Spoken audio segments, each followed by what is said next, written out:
Great to have you. Thank you. Appreciate it. We first have an agenda full of executive items, so could I have a motion for the Board of Trustees to go into? Trish, may I call the roll first? Oh, I was going to do it as part of the motion, but we can do Okay, it. that's fine. We'll do it that way. Under the provisions of 1 MRSA Section 405-6A to discuss the evaluation of personnel and the consideration and discussion of appointments, employment, and duties. 1 MRSA Section 405-6C to discuss the condition, acquisition, or disposition of real property, economic development. If premature disclosure of that information would prejudice the competitive or bargaining position of the UMS. 1 MRSA Section 405-6D to discuss planning for negotiations and communications with our unions. 1 MRSA Section 405-6E to consult with our attorney concerning legal rights and duties of the university. Could I have a second? Second. Trustee Kane seconds. Could we take the vote? Trustee Riley, Yes. trustee Alexander, Yes. trustee Baldacci, Yes. trustee Kane, Yes. trustee Johnson, Yes. trustee Flood, Yes. trustee Cates, Yes. trustee McMahon, Yes. trustee Macon, Yes. trustee Martin, Yes. trustee Mishu, Yes. trustee Moore. Yes. The motion carries. I'll move you into executive session. Great. Thank you very much.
Hi, Sam. I'm gonna add you to the waiting room for now. Great, thank you. You got it.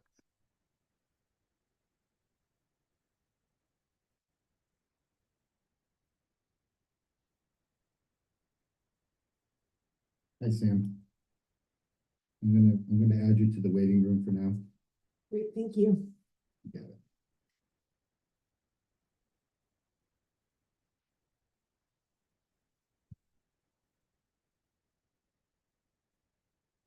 Mhm. I'm gonna add you to the waiting room for now. Great, thank you.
Good morning, Dawn. I'm going to add you to the executive session.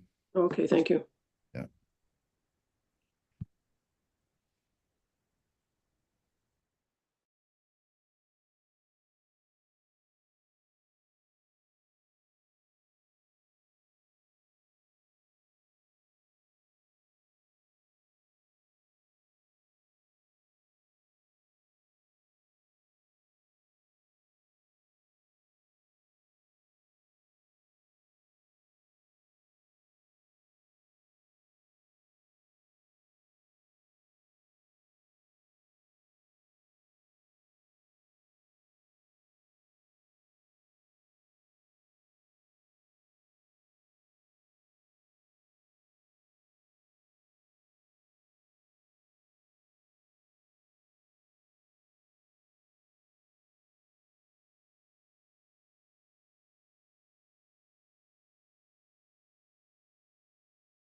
Hi, Riley.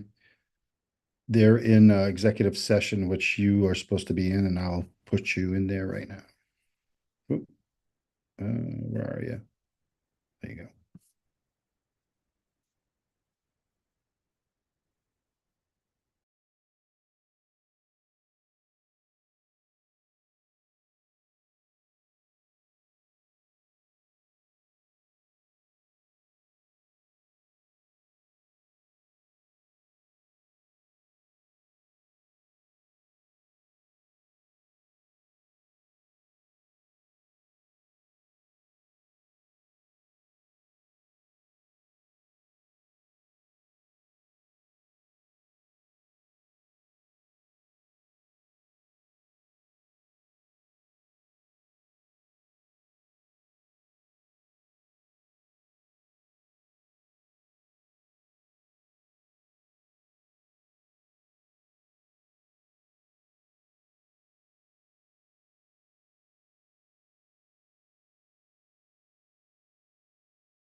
Call has been for.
Like people are coming back. Beth, how are we doing?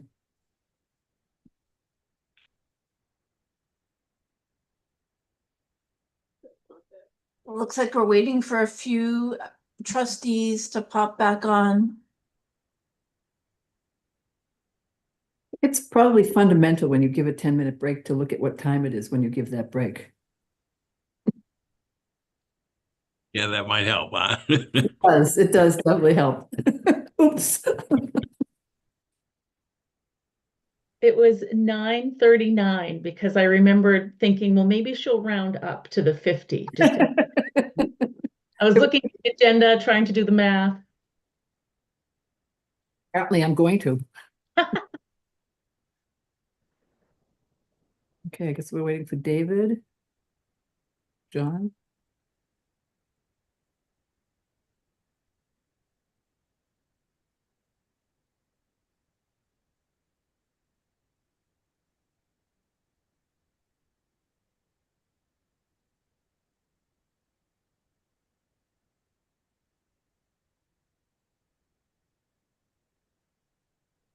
Okay, good morning. Welcome to the public meeting of the July public meeting of the Board of Trustees of the University of Maine System. I would ask the clerk to call the roll, please. Chair Riley, Here. trustee Alexander, Here. trustee Baldacci, Here. trustee Johnson. Maybe she's not backing. Trustee Flood. Not backing. Trustee Cates, Here. trustee Kemmler, Here. trustee Loring, Here. trustee McMahon, Here. trustee Macon, trustee Martin, Here. trustee Mishu, Here. trustee Moore, Here. trustee Worth, Here.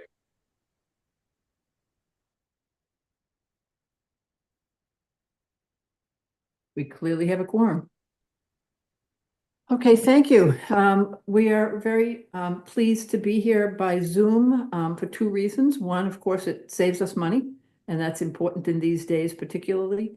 And two, we hope it gives our extraordinary team a little bit more time to have for themselves than traveling to a board meeting. So hopefully our presidents and the system team will get some time off this summer to rejuvenate, because we know the extraordinary work they undertake every single day on behalf of the University of Maine System. So hopefully you'll have a little bit of time for yourselves. And I'm particularly pleased to introduce our newest board member, Heather Finnemore Johnson. Heather, this is not the best way to start, but many of us who started during the COVID days got used to this. Heather brings to us a great background in the private sector and business, and most recently as the commissioner of the Department of Economic Development and the Mills Administration. And I'd invite her to say a few words about herself. Great, thank you. Good morning, everyone. As Trish just mentioned, I spent the last 6.5 years or so really looking at Maine's economy and community development work and trying to find kind of the tools to help our economy grow and our communities develop, and talent and workforce just continue to come to the surface as part of those discussions. So I'm excited to join all of you as you work on that as well. And you are from Norwich Walk. I live in Norwich Walk. Great, great. Well, welcome aboard. It's great to have you. What's happening here? Okay. Well, let us move on. I would keep my my remarks short so that we can move through our agenda, but remind the board that we do have a conflict of interest policy within the board to make sure that we are very transparent. Conflict of interest forms will be sent to you shortly. They need to be returned so that we can review them in time for the September meeting. And with that, why don't we move directly into the President's Round Robin, and I will randomly see who we have here online. And why don't we start with, could we start with President McDonald from the University of Maine at Farmington? Well, good morning. Yeah, it's been an eventful summer in Farmington.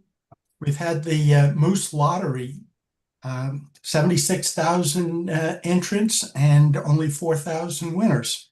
We also had the Shriners Parade, and last weekend, most significantly, we had the Vietnam War Memorial held at the UMF athletic fields.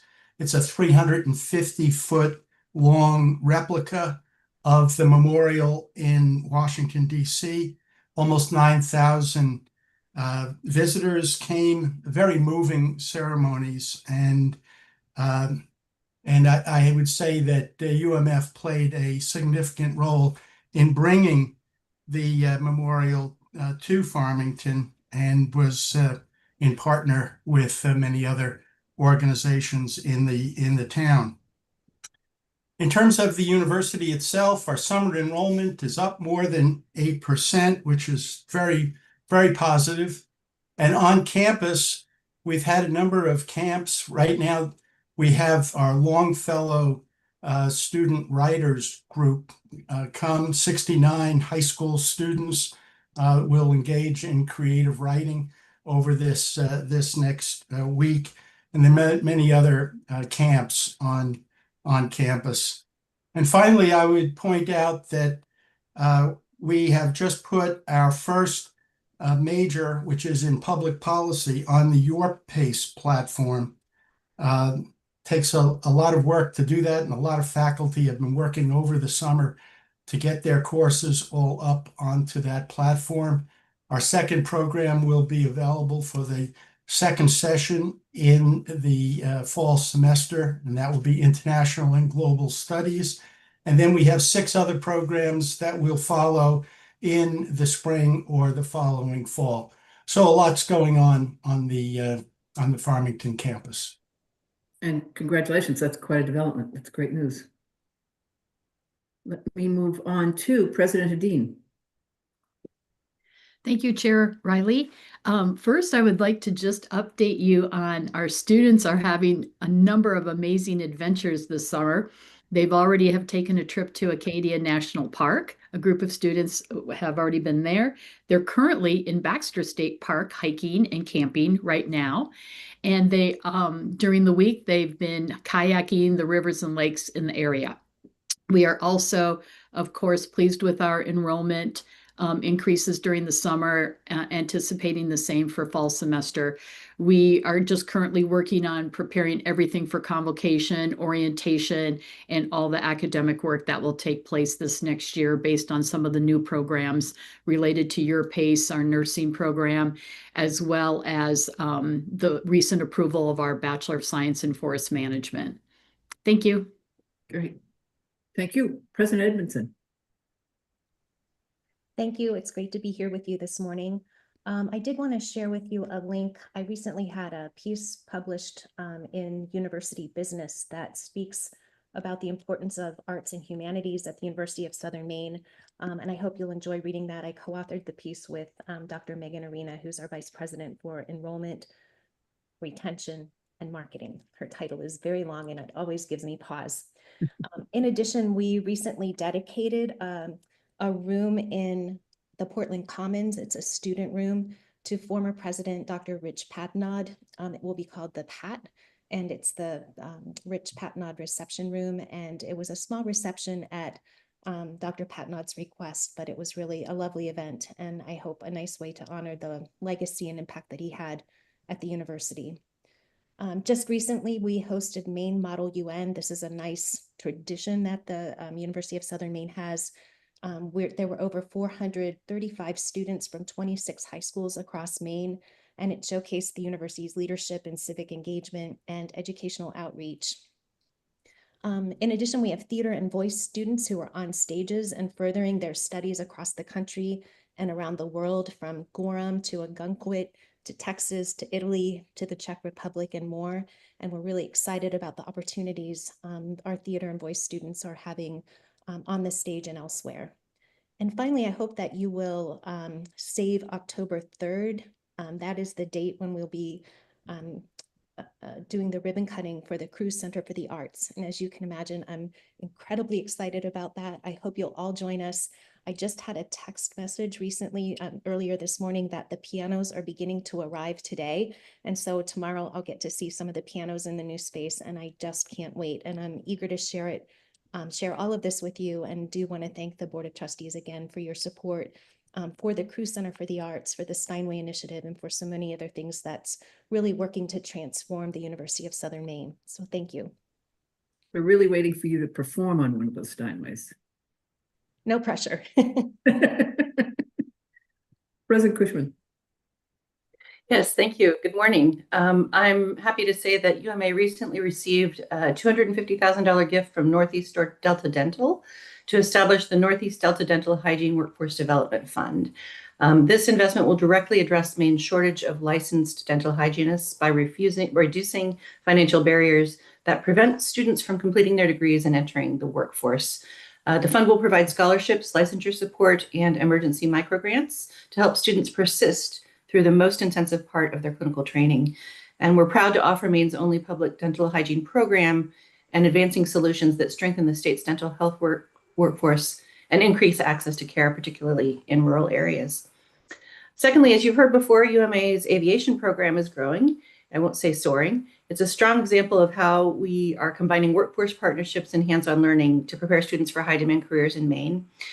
Through a longstanding partnership with Maine Instrument Flight, students complete the flight training and earn their pilot licenses while pursuing a bachelor's degree. The program is using future-oriented tools to enhance learning. FAA-approved simulation and virtual reality training are now part of the curriculum, and this makes flight education more accessible and engaging for our students. And I'm happy to report that this past year, 90% of our aviation students earned their private pilot license in under 12 months, with a 100% pass rate for those who completed the FAA exam. This is an impressive outcome in a rigorous and highly regulated field. Many go on to become flight instructors with MIF, creating a strong career pipeline and helping to grow the local aviation workforce. And in fact, one of our graduates, Cassie, is now a flight instructor with Maine Instrument Flight in a field where only 6% of pilots are women. Her success and UMA's role in supporting her path is a powerful example of how we are expanding access and creating new opportunities for students in Maine. And finally, this academic year marks UMA's 60th anniversary, and we are celebrating all year long, beginning with our birthday party on September 12th, which is the actual date of the first day of classes in 1965. We have a series of events and initiatives designed to strengthen visibility, engage alumni and community partners, and highlight UMA's statewide impact. We're using the anniversary not just to look back, but to look forward and tell a more unified story about UMA's strong role in access, innovation, and workforce development, and to reconnect with the people and communities who have shaped and continue to shape our mission. So thank you. Thank you. Happy birthday. President Farini-Mundi. Good morning, everybody. There's a lot going on, and I'm going to focus primarily on the capital project construction work that's kind of consuming the campus, including a couple of unexpected things, a discovery of ledge in one of the projects. That's a routine repair, but that has required a lot of drilling that has been very loud. So my apologies to our colleagues in Estabrook and that side of campus. They're almost done, I think. But in general, we have been able to see a lot of projects through to completion, including the Aristic Farm Phenotyping Lab, which has its grand opening on Friday. So very excited about that. Under construction right now, and really significant for our workforce development efforts, as well as the engagement of students in the R&D efforts, are the Sustainable Aquaculture Workforce Innovation Center, the New Balance Soccer Field and Track and Field Complex, the Sean Walsh Center and Alfond Arena renovations, Advanced Manufacturing Center upgrades, and the Blueberry Farm modernization. All of these, we're very grateful both to the funding that has been provided by the Maine Jobs and Recovery Plan and some of these, as well as federal support for these projects. And I'm going to go next to the GEM project. And with the chair's permission, we have a special cameo from our student representative to the board. But before I go there, we just heard on Friday that a Maine student who is part of the University of Maine Cooperative Extension 4-H program won a national award, first place in the 2025 National Artificial Intelligence Challenge, where she devised a fish-friendly culvert AI chatbot, Morgan Bergstrom. So we're very excited about that. But GEM, which is the biggest project that we really have going on right now, it's the renovation being, or it's the addition really being created for the Advanced Structures and Composites Center with federal and private support coming from a number of places. Really exciting construction progressing there. And I'll remind you that the design of that building is groundbreaking, literally, in that it has integrated the need to have a space that where we can do the kind of cutting edge R&D that's done in the large 3D printing facility, and have student activity happening in parallel and in integration with that in what we're calling the mini GEM modules that are being built in. But even more integration of student involvement is coming from Olivia Britton. So I'll turn to you, Olivia, to, did you bring your gear from work? You're right at work right now, correct? Yeah, I'm at work right now. Got my PPE, no helmet for the call, unfortunately. But yeah, thank you for introducing me. In addition to being the BOT rep, I'm a rising senior in the civil engineering program. And this summer, I'm an intern with Consigli on the GEM project. I work under the general superintendent, which means I spend most of the day out in the field. I track progress. I took a lot of measurements, check moisture contents. I've really been learning a lot about a few different areas of civil engineering. There's a lot of geotechnical stuff happening. There's one of the biggest concrete placements on this project that I think has happened on campus. It took from 2 a.m. to like 10 p.m. and was 130 concrete trucks, which was really amazing. And then it's the civil engineer of record here is also a professor at the campus and is one of my professors. So it's been cool to learn from him and see the integration of mass timber and steel on this project. So I've really learned a lot. I also have been spending some time over at the upgrades in the AMC. And then 2 weeks ago, I got to go down to the art center at USM and I got a tour of that building and learned a lot about the sound dampening engineering. It's really amazing. I hope everyone goes to the opening. It was beautiful. Yeah, so I've been having a great time. I'm learning a lot, and this project is really exciting for UMaine research and students. Olivia, nice to see you in a different role. Thank you. Yeah, thank you. Did you say 130 concrete trucks? Yes, it took like 17 hours, I think. That's a civil engineer's parade. Yes, it was. Yep. Thank you very much. That's my update and Olivia's. Thank you. Okay, thank you both. And I think that brings me to President Softly. Thank you. Good morning, everyone. It's hard to beat all those concrete trucks, so I'll go back to enrollment. With our applications over 60% higher this year than they have ever been, we have seated a class of 107 students. And for those of you who have been watching the numbers closely, 107 is more than the 103 that the 1L classroom will hold. We absolutely recognize that there will be a melt, but it is not happening yet. Maine Law is doing really well with the students who are coming in. We have an exceedingly long and very talented wait list, which means that if the melt happens late and substantially, we have a number of students who are ready to step right in, and we're very excited about this. I'm honored to report that the chancellor will greet the incoming class at the reception in August, as he has done through the last many years. And you've heard my very bitter humor because the students absolutely love his greeting, and I hear about that as they graduate. Which leads me to point number 2. Our graduates are getting ready to take the bar exam. So as my fellow presidents are talking about the exciting things going on their campuses with hiking and many, many concrete trucks, our students are in and around this building, nose to the grindstone, getting ready for the bar exam. We remain in contact with all of them. We have a wonderful student success faculty member, Laura Page, who is working with all of those students, getting them ready to pass the bar exam and do as well as the new pilots with their licenses have done. And finally, I am thrilled, delighted. I could use many, many more adverbs and adjectives, but we have recruited the new clinic professor for the Business and Law Clinic. She will be here in person in August. Her name is Erin Kusenberry, and she is leaving a career in some extraordinary business law coming out of Latham and Watkins recently. She has already been on campus on several occasions to meet Hugh Stevens, who is her counterpart in the business piece. And we will be launching finally the Business and Law Clinic, which will be in the ocean side of this building as everything comes together very soon. And we're really excited about that. And that is the end of my report. Thank you very much. Was the Oceanside part of the draw to get her here? We certainly did show her the wonderful conference rooms on that side. Great, thank you. And last but certainly not least, President Rice. Thank you, Madam Chair.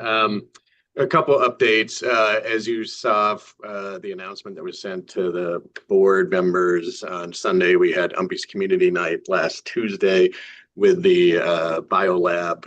About 350 community and university people attended the event, which had food trucks and animals that people could pet, including a little tiny pony. And our dog, which everybody wanted to pet, of course. But a really great event. I joked with some people, oh, yeah, we do this every Tuesday afternoon during the summer. But a really great work from everybody to help make that such a successful community event. Also had great upward bound work going on in the campus this summer. Saw presentations in CIS and blood banking with rising high school students through that program, which included teachers from across Maine and southern New England as well. So that was just great, and a great reminder how important those programs are to everyone, to all Maine high school students that really take advantage of those programs. Also have been welcoming new hires, both in faculty ranks and staff ranks. Really pleased about one new hire. Happens to be a business hire, and the person happens to be a graduate of UMPI from the second year I was teaching. So it's really great to see somebody coming back, I think 22 years later as an associate professor in our business program. So that's a great hire, along with several others. And then, as President McDonald noted, doing great work with both Fort Kent and Farmington. Farmington actually sent a team of people up here.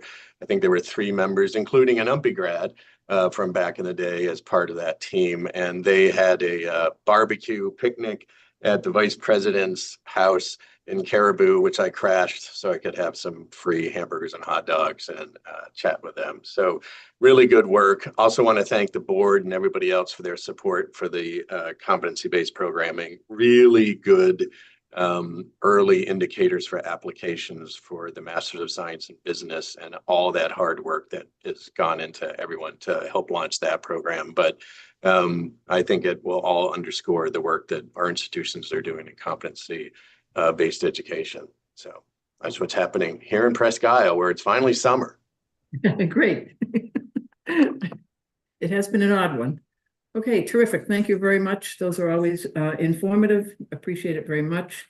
You will have in tab 1, we have each year we appoint committees in May that begin July 1. I want to thank all the chairs for agreeing to once again chair the important work of each of the committees.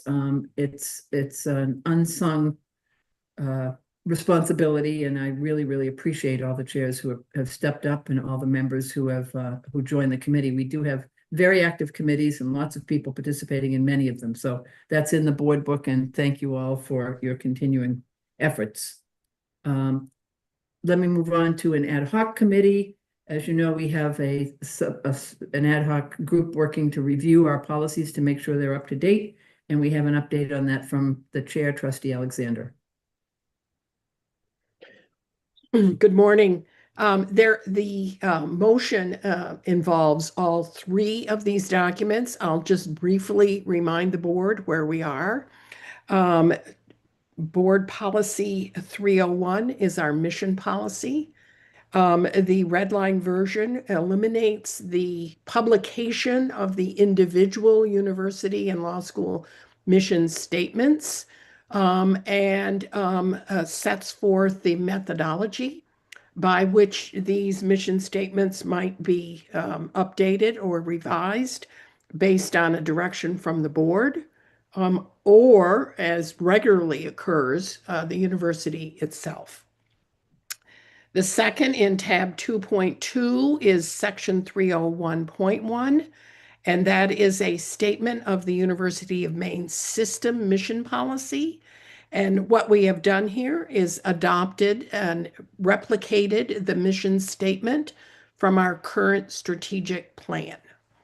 Tab 2.3 is a revision of academic calendars, and allows this process to be done by the university system, specifically the Vice Chancellor of Academic and Student Affairs. You will note on several of these documents that there are administrative procedure letters and materials, and we have noted that they are under review to comply with the new versions of these documents once we have finally approved them. You all saw these documents in the prior meeting, and there's been no change to them since then. And I'm not aware of any other public comment. And so I'll turn it over to the chair to read the motion. Let me read the motion and ask for comments. That the Board of Trustees approve the final version of the edited board policies 301, 301.1, 302 as initially presented in redlined form at the May 2025 board meeting and provided at the July 2025 board meeting materials in final form. Could I have a motion? So moved. Alexander, seconded by Second. Trustee Michaud. Any comments, questions, or concerns? Seeing none, Beth, could you take the vote? Chair Riley, Yes.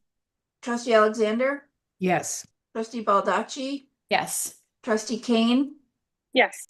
Trustee Johnson, Yes. Trustee Flood, Yes. Trustee Cates, Yes. Trustee Kemmler, Yes. Trustee Loring, Yes. Trustee McMahon, Yes. Trustee Martin, Yes. Trustee Mishu, Yes. Trustee Moore, Yes. Trustee Worth. Yes. The motion carries. Great, thank you. Our next item from tab 3 is the confirmation of student and faculty representatives. As we saw from Olivia's presentation, it's very important to us that we have the voices of faculty members and students from each campus. I want to thank Ava Ellis, who's finishing her term as a student representative, and Professor Ivan Manov from the University of Maine, who's finishing his faculty term. But the good news is we have new appointees, and I'll turn first to President Edmondson. Thank you so much. I'm really pleased to have Michelle, who goes by Mish Dion, join us as a student representative. She is currently a graduate student in clinical mental health counseling, completing the MS at the University of Southern Maine. This is actually her second master's degree. She holds an EDM from the Harvard Graduate School of Education, where she focused on higher ed systems and the issues they can face, which I think will be very helpful to all of us. That expertise is critically important. She has a real commitment to serving on boards and to helping to advance university missions. When she was at Harvard, she participated on the board of a group that supported first-generation students. And so I'm really grateful that she is interested and willing to serve in this capacity, and look forward to working with her more. Great, thank you. And President Farini Mundy, our faculty rep. Yes, thank you. I'm pleased to welcome Dr. Colleen Marzilli, who is going to join us as the faculty rep. Now, Colleen is a nurse educator, practitioner, and leader and researcher, an alumna of the University of Texas at Tyler and the University of Tennessee Health Science Center at Memphis. She works with undergraduate and graduate students here, and is an active scholar with many publications, chapters, and presentations. In Texas, she was active on various boards and now works as a family nurse practitioner serving Mainers, and leads the American Nurses Association Maine as executive director. So I think Colleen will bring us fresh thinking and a great breadth of experience. Great, both good. Thank you. Let me go to the resolution that the Board of Trustees approves the appointments of the faculty and student representatives to the Board of Trustees as presented. Any comments or questions? Seeing, but first, do I have a motion? So moved. Moved by Second. Martin, seconded by Trustee Michaud. Any comments or questions? All those in favor, and Beth will take the roll.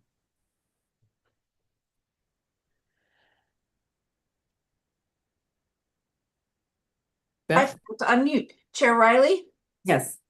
Trustee Alexander, Yes. Trustee Baldacci, Yes. Trustee Kane, Yes. Trustee Johnson, Yes. Trustee Flood, Yes. Trustee Cates, Yes. Trustee Kemmler, Yes. trustee Loring, Yes. trustee McMahon, Yes. trustee Martin, Yes. trustee Mishu, Yes. trustee Moore, Yes. trustee Worth. Yes. Motion carries. Great, thank you. And let's move on now to an update on our collective bargaining agreements, and I'll turn to Vice Chancellor Dorsey.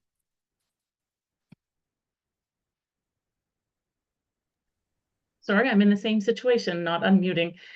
We have before you two different proposals for your approval. The first is with our Teamsters union. The second is with FOP or police.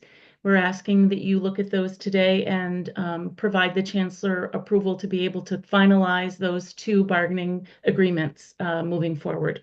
One has been ratified, the other is being ratified very soon, within the next week or so. Great. Okay. Thank you. Let me read the resolution. And there are two. That the Board of Trustees authorizes the Chancellor to execute the collective bargaining agreement with the Services and Maintenance Teamsters Union once voted upon by the members of the bargaining unit and upon notice of the agreement that the agreement has been ratified. Could I have a motion? So Moved by trustee Michel, seconded by trustee. Okay. Any comments or questions? If not, Beth, could you take the vote? Chair Riley, Yes. trustee Alexander, Yes. trustee Baldacci, Yes. trustee Kane, Yes. trustee Johnson, Yes. trustee Flood,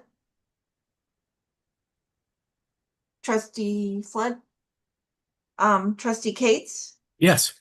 trustee Kemmler, Yes. trustee Loring, Yes. trustee McMahon, yes. trustee Martin, Yes. trustee Mishu, Yes. trustee Moore, Yes. trustee Worth. Yes. Motion carries. Great, thank you.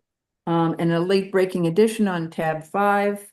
The motion that the Board of Trustees authorizes the Chancellor to execute the collective bargaining agreement with the Fraternal Order of Police Unions once voted upon by the members of that bargaining unit and upon notice that the agreement has been ratified.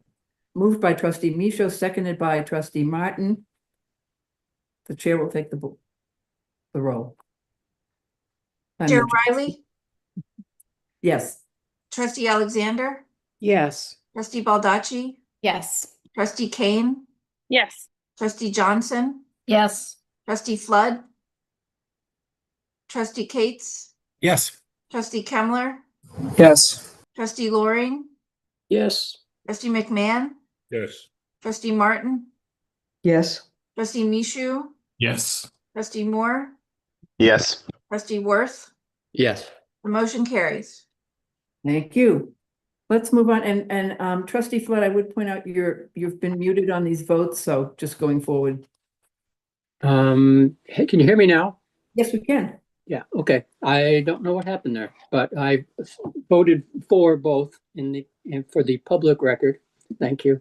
Okay, and we wanted to make sure that you were on record and that you're here.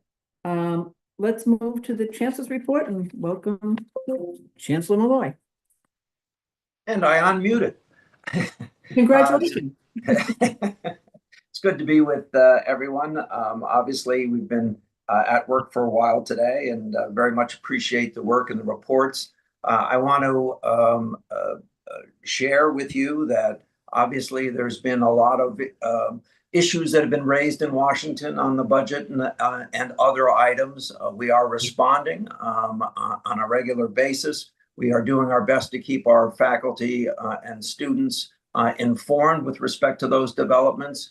I should also publicly thank our Senate and House team, and particularly point to great work that we're doing with Senator Collins.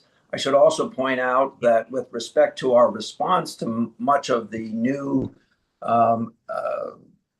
policies coming out of Washington, I want to say a big thank you to all of the presidents for the work that they're doing, but I particularly want to thank the University of Maine and Joan for the extraordinary work that her team is playing, particularly around research grants, whether we'll get those dollars or whether we won't get those dollars, as well as following the Pell developments and the TRIO developments. It's been a big schedule for just about everybody on our screen who works for the system.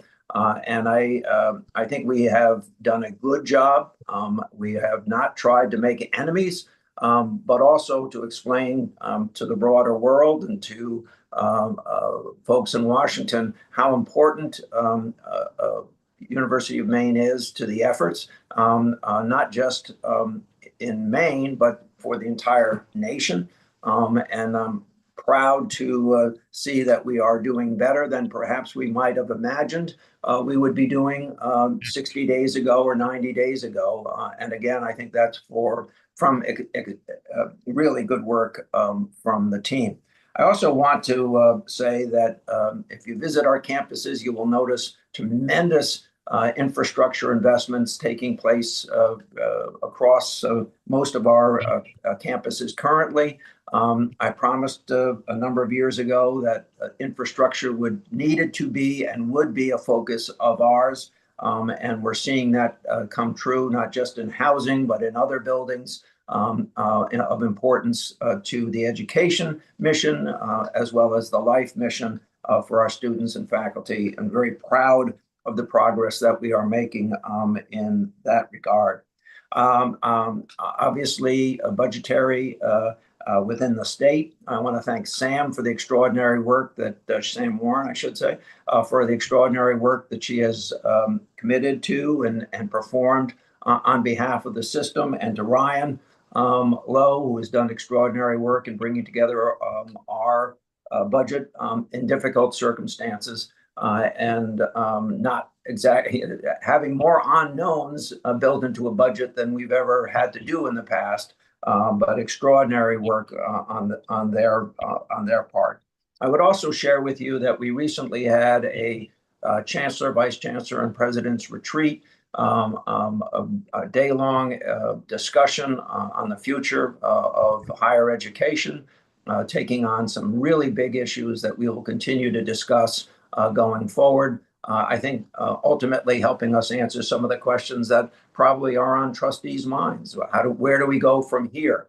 Well, one of the where do we go from here is a replication, I hope, of our retaining the number of students that we are retaining, vast increases in those numbers, and will be demonstrated in our total population when we get to mid-October. A lot of hard work. I know a lot of concern, by the way, and listened to concern expressed by trustees in the past about the impacts of what's going on in Washington. What we are doing is trying to keep our folks as informed about what those developments are, get input, and I think we've done a good job in not raising issues that aren't important to the system and to our mission, but also sharing a discussion with anyone who wants to participate in those discussions. So those are some of the things that we have been working on. I want to thank all of the team, the presidents, the vice chancellors, and the folks who support them in their work, really for extraordinary performance since January through today's date. And that's my report. And Chancellor, should we spend a bit of time? I know there's concern on the board and in the public about the impact of federal cuts, and I wonder if President Freeney Monday could share. I think that's what we should do, is turn it over to her. And again, I express my gratitude to not just Joan's hard work, but the work of the many people at the University of Maine as our one research university. Joan? Thank you, Chancellor. Good morning, everyone. I'll just elaborate a bit. I think the Chancellor has emphasized the highlights. We're working on continuous communication. We have brought together various groups of funded researchers to discuss their concerns and their issues. And Sam Warren is doing a nice job of providing a monthly update. I'll give the preview of the July update, which is that of the 125 different grants that have been discussed with our grant funding review team. 62 grants have been restored now. 4 are still paused, and at the moment, 20 are in terminated status. And these numbers change by the day as we both work with the standard appeal processes that are allowed, as well as with the very wonderful support and help of our congressional delegation, including, of course, tremendous work by Senator Collins and all members of the delegation helping us to get these restorations to happen. So that is being done system-wide. At the same time, our group is watching very carefully and sharing information as we have it. Everything to do with Pell, with TRIO, the impacts upon our university and our system. We're tracking all of that, waiting for official guidance from the U.S. Department of Education on some of those matters, even though we're seeing changes in the press. We are also very engaged in staying abreast of immigration policy changes. And I'll add, I think, I'll end on a bit of a positive, which is that we are also continuing to push forward. Our science and our external funding needs to continue in this system.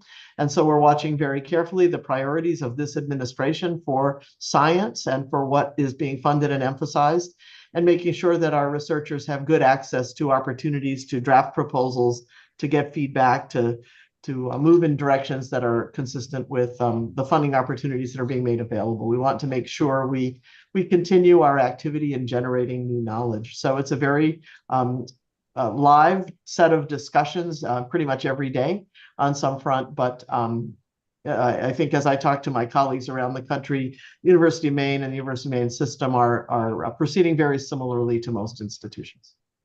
Great, thank you. Questions for the Chancellor or Vice Chancellor Farini-Mundy? And I can't necessarily see everybody, so jump in if any questions. Okay, great. Thank you very much. Seeing none, let's move on to the Vice Chancellor for Academic and Student Affairs, Vice Chancellor Jeff St. John.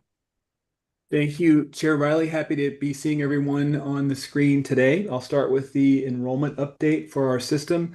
As of today, our fall headcount enrollment is up just under 1% over last year. And that is with quite a few graduate students not having yet enrolled, a significant number of transfers yet to come in over the course of the summer. And also, as of about an hour ago, up-to-date data from our colleague Nikki Enlow at UMPI, just about a quarter of Fall 1 Your Pace students have enrolled thus far, meaning 3/4 of that population has not yet enrolled. And only 9.3% of Fall 2 students who we believe are coming to join us have enrolled thus far. So we will see significant enrollment growth adding to our system totals over the next several weeks, and for Fall 2 all the way into October. Graduate headcount for our system is up 2.6% year over year as of today, and graduate credit hours are up 3.5%. President Softly stole part of my law school enrollment update, but that is her prerogative as president. As she noted, her headcount is up, and as my colleague Vice Chancellor would say that, Vice Chancellor Lowe would say, that's all well and good, but tell me about the credit hours. Credit hours are also up at the law school, 1.8% over last year.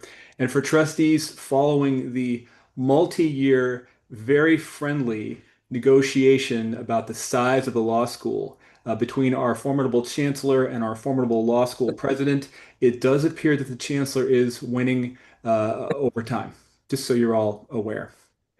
Fall credit hours are just about even, again, year over year, but that again is with Your Pace 1 and 2 overwhelmingly not yet accounted for, and with graduate students enrolling late as typical. If trustees are interested on all of our campuses, but especially given the numbers involved at Orono and USM, graduate students typically aren't competing for seats in the courses that they'll be taking. They know who's going to be in their cohort, they know what's coming next, or they're enrolling for thesis or dissertation credits, which can be enrolled in really the week that classes begin. So late breaking enrollment tends to be the nature of the game among our graduate population. So We are looking ahead year over year over 2024, 2023, and 2022 right now as we head into fall 2025.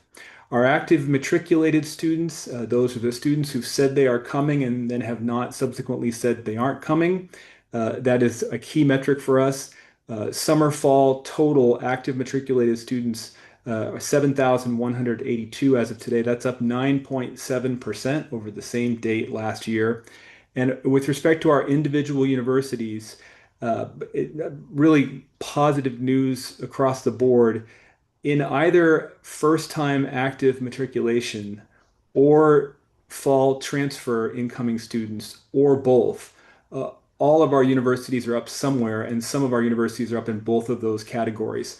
The only place we're down anywhere is at Machias by 5 students. That's it. So Machias, which typically has seen some late breaking enrollment as well, both on the first time full time and on the transfer student population, is very much within striking distance of breaking even as well, and moving into the black with respect to its enrollment. And we have, again, very good news across the board.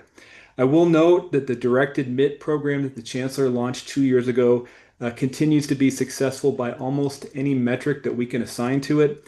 We are up 162 students year over year, or a 16.6% increase in direct admit students. Of those, 389 are currently active matriculations. That's up 3.5% over last year. Trustees in general and increasingly direct admit students are applying earlier in the enrollment cycle than students entering through all other avenues, and they matriculate in higher numbers. So this is a grab population for us that is becoming more and more of a foundation for each class coming in each cycle. Again, that's 2 years worth of data, but very positive thus far. Summer census will reach us on August 15. Working with Trustee McMahon, I'll plan to report on final summer numbers at the August 25 ASA committee meeting. And of course, as the chair has mentioned previously, our fall census. All right, so that's back on. It was breaker 13 in the other box, the Seller family. Okay. All right. And is that safe to be on? There's no cut wires for that one? That should be. Sorry. That's all right. Our fall census will hit October 15. I'll plan, Trustee Riley, if you agree to share a report with the trustees, the actual census report when it becomes available a few days later, and then also share an enrollment update for the benefit of all at the November board meeting. If trustees haven't had a chance to take a look at the outstanding summer enrollment update that Sam Warren published a few weeks ago, I'd encourage you to do that. Anything I say about summer enrollment at the August ASA meeting will be very much built on the work that Sam's already done to apprise you of what's happening there. And with that, Chair Riley, I'm happy to answer any questions trustees may have about enrollment. Great, thank you very much. And we look forward with anticipation for the October report. Sounds like it's on the right track for sure. Comments, Trustee Cates. Thanks, Jeff. I just had one question. Obviously, really, really positive reports across the board. There was one area that seemed to be a bit down several places, and that was the NEBI numbers. Is that just an accounting thing, but they're being counted differently, or what's the reason for that? I'll be sharing, not attempting to put you off at all, Trustee Cates, but I'll actually be sharing a NEBI update with the trustees at the August ASA meeting, noting that we have Trustee Johnson newly joining us and other trustees who may not be as familiar with that. NEBI is mercurial for a number of reasons, and I will spell them out for the trustees in August. Thanks very much. Thank you. Because we have a new trustee, maybe explain what the NEBI, what NEBI is. Happy to. So there are programs that are offered in each of the New England states that aren't offered in one or more of the other New England states, and a now more than 60-year-old compact across entered into by the governors of the 6 New England states allow for attendance, matriculation, and an attendance in another state's program for which your state does not offer the same at comparatively reduced cost of enrollment. And so we've had for decades students cross-pollinating programs throughout New England. It's really unique nationally with respect to its age and the way that it's operated. But a number of changes on the enrollment scene over the last 10 years have really also fundamentally changed NEBI, not in a bad way, but I'll be happy to say more about where we're seeing NEBI trending when I share that report. Great, thank you. Any other questions on the enrollment report? All right, great, thank you. And Trustee Riley, if you don't mind, I'll introduce tab 7 by way of providing an overview for what you'll see in tab 7, 8, and 9 very briefly. Sure. So, trustees, the elimination or suspension of academic programs is an exercise that is undertaken only very judiciously and conservatively. It's often undertaken after a president and provost have noted a long period of declining or no enrollment in an active program. And it's often accompanied by either through retirement or simple attrition over time, people leaving, going to do other things elsewhere, insufficient faculty numbers in that program to run the program. So you end up with two empty pots, no faculty and no students active in a program. As we've added new programs over the last couple of years with the support of the trustees, the provosts and I have had a number of conversations. I know the presidents talk about these things all the time as well, about wanting to do important housekeeping. As programs are added, where are there programs that we should be eliminating or suspending? We eliminate programs when we reach the point where we don't have students and don't have faculty, and importantly, don't want to be falsely advertising programs to potential incoming students when in fact we don't or can't or haven't delivered those programs for some time.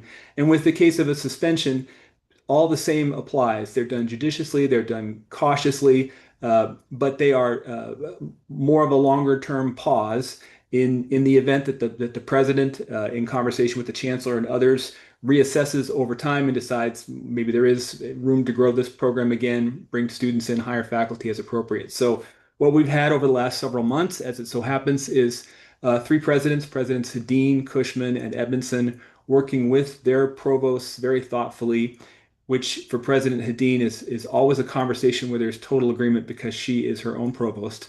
And they've brought forward the items you'll see in the next couple of tabs.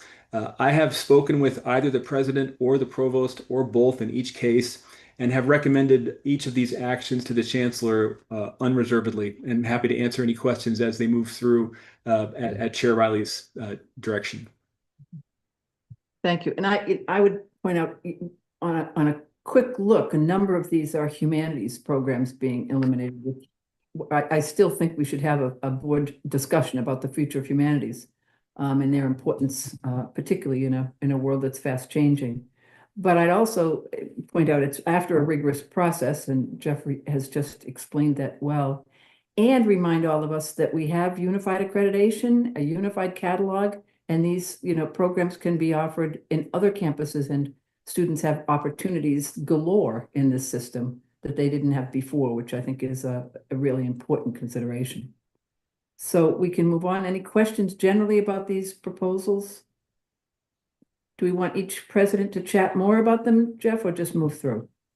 I would invite each president to offer just a brief overview of anything they want to say that's salient about their set of programs or program, and then I think we would go from there, Chair Riley. Okay, that's fine. Why don't we move on and ask President Hedin to talk about the two proposals before us from the University of Maine Fort Kent. Chair Riley, UMFK is proposing the elimination of 5 programs. In November of 2021, COAC approved suspension of the Associate of Arts and General Studies due to low enrollment. In April of 2022, CAOC approved suspension of programs due to low enrollment, the BS in Cybersecurity Online, BS Cybersecurity on Campus, BA in English, and AS in Information Security. UMFK is requesting the elimination of these proposed programs.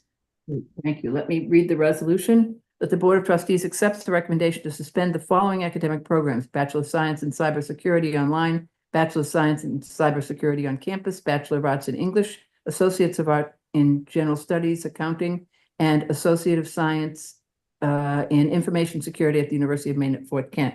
Can I have a motion? So moved. Moved by, I think that was trustee Michaud, seconded by Second? trustee Cates. Is there conversation, question, comment? Seeing none, the chair will call the vote. Chair Riley, Yes? trustee Alexander, Yes. trustee Baldacci, Yes. trustee Kane, Yes. trustee Johnson, Yes. trustee Flood, Yes. trustee Cates, Yes. trustee Kemmler, Yes. trustee Loring, Yes. trustee McMahon, Yes. trustee Martin, Yes. trustee Mishu, Yes. trustee Moore, Yes. trustee Worth. Motion carried. Thank you. And could people make sure they go on mute? Thank you.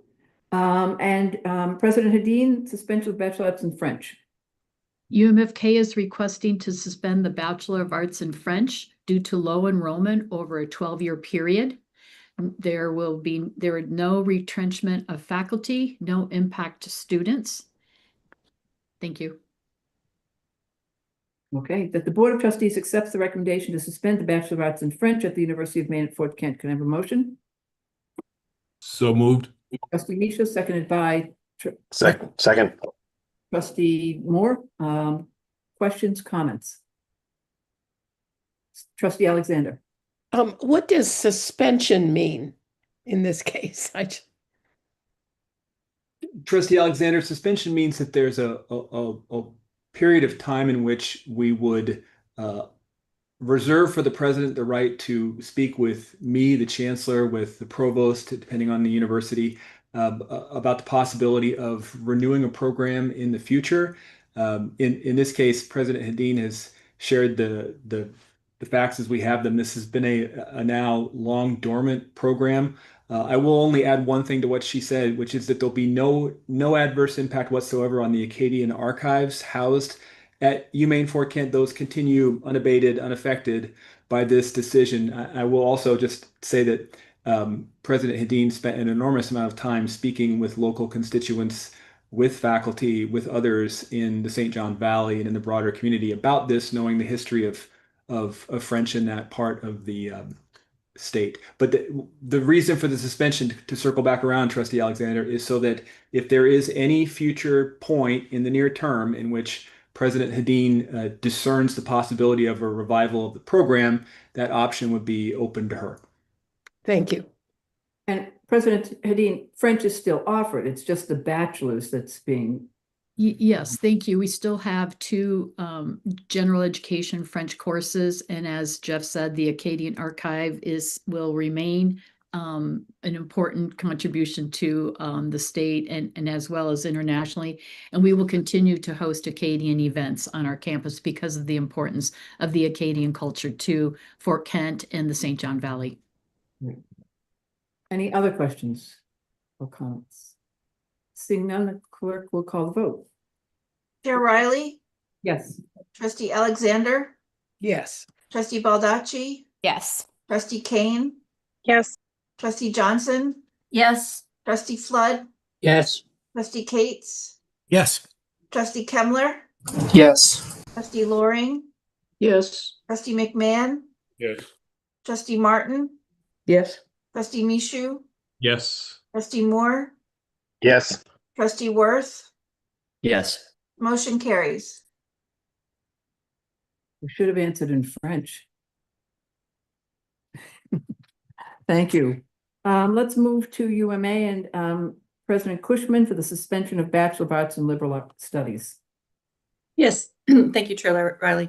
UMA is seeking permission to suspend our Bachelor of Arts in Liberal Studies. This is really one of those housekeeping efforts as we combine and simplify our degree completion efforts.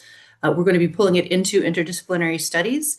Interdisciplinary studies is also a degree completion program, and it has evolved as more general than liberal studies, and it provides students with more options. So both pathways can easily fall under one degree program. This was a faculty-led initiative, Faculty Senate approved, and which we support. There are no faculty eliminations required for this suspension. Thank you. Thank you. That the Board of Trustees accepts the recommendation to suspend the Bachelor of Arts in Liberal Studies at the University of Maine at Augusta. Could I have a motion? So moved. Trustee Micho, seconded by Second. Trustee Cates.